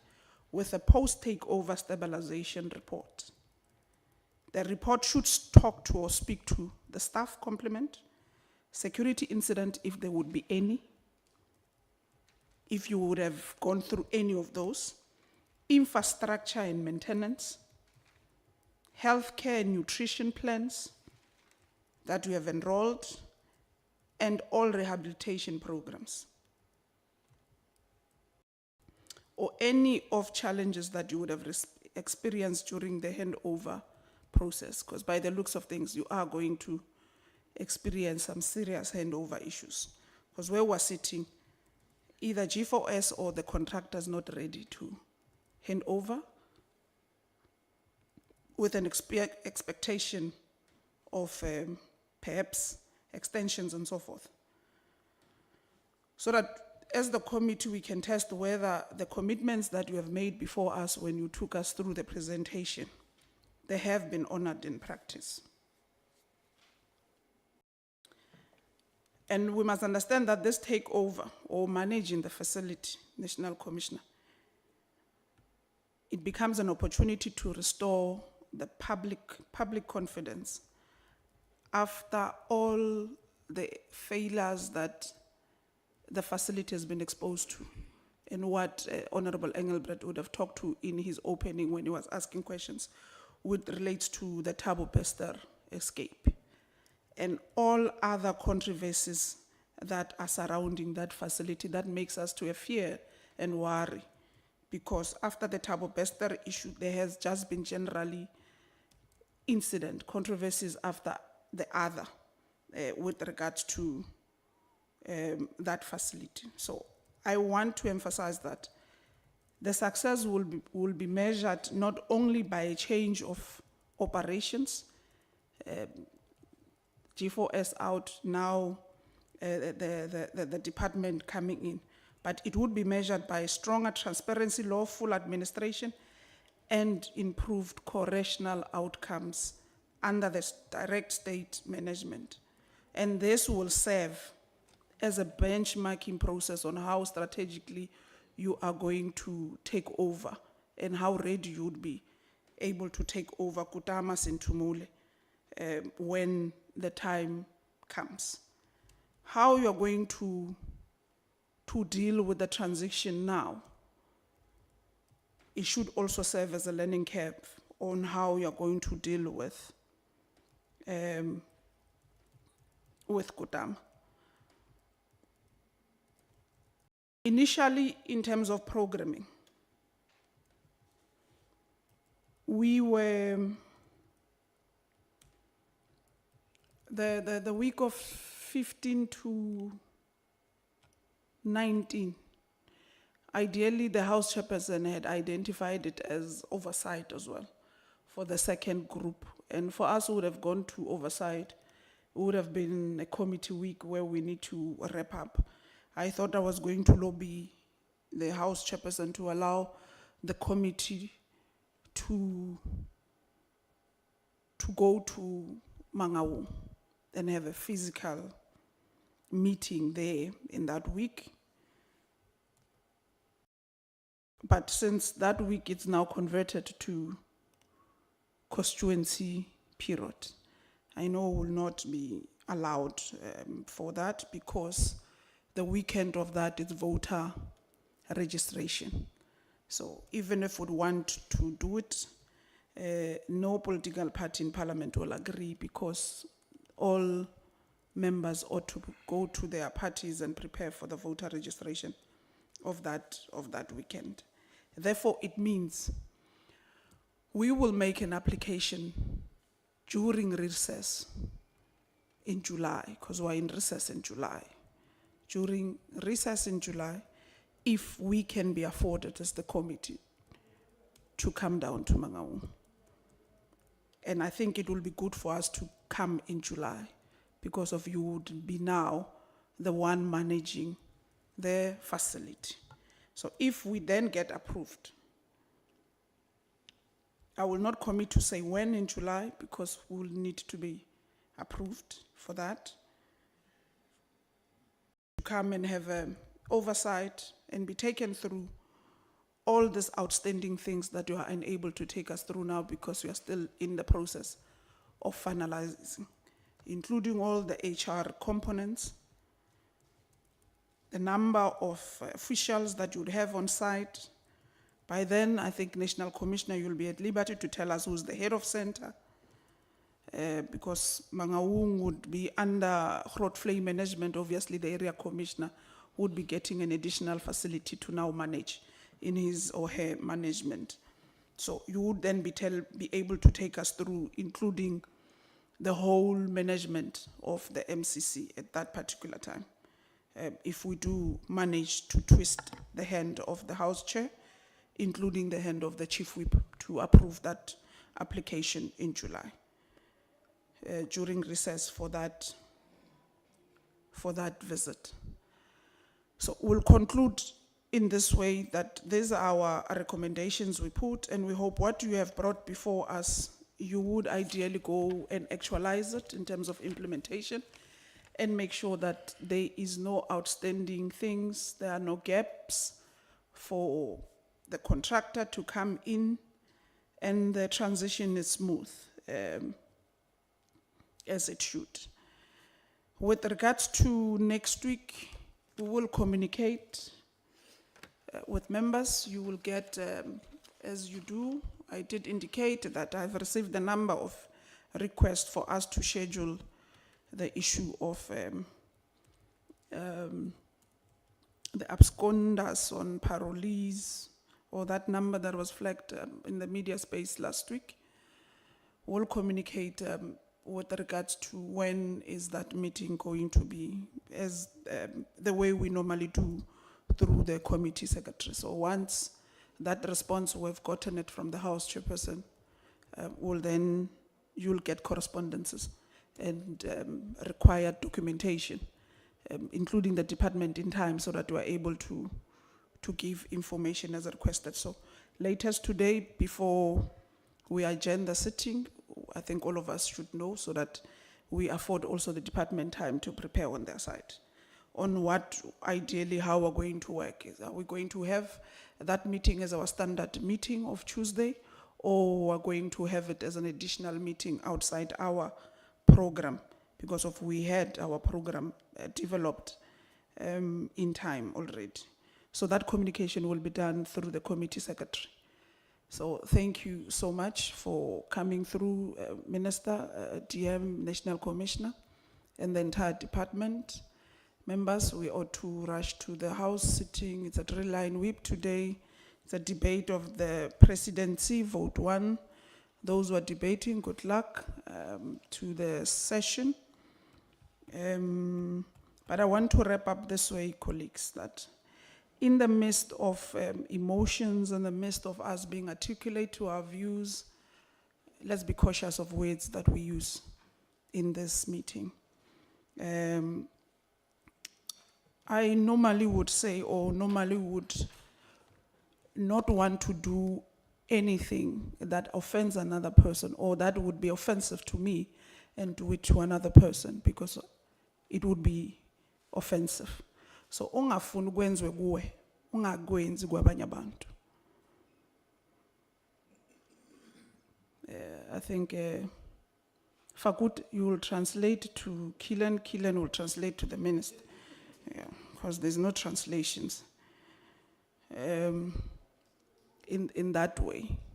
And where we might have last nyatalene corner, it was not personal and it's not intentional. It's just the nature of work we find ourselves in. But in the space that we find ourselves in, let's not be disrespectful to one another.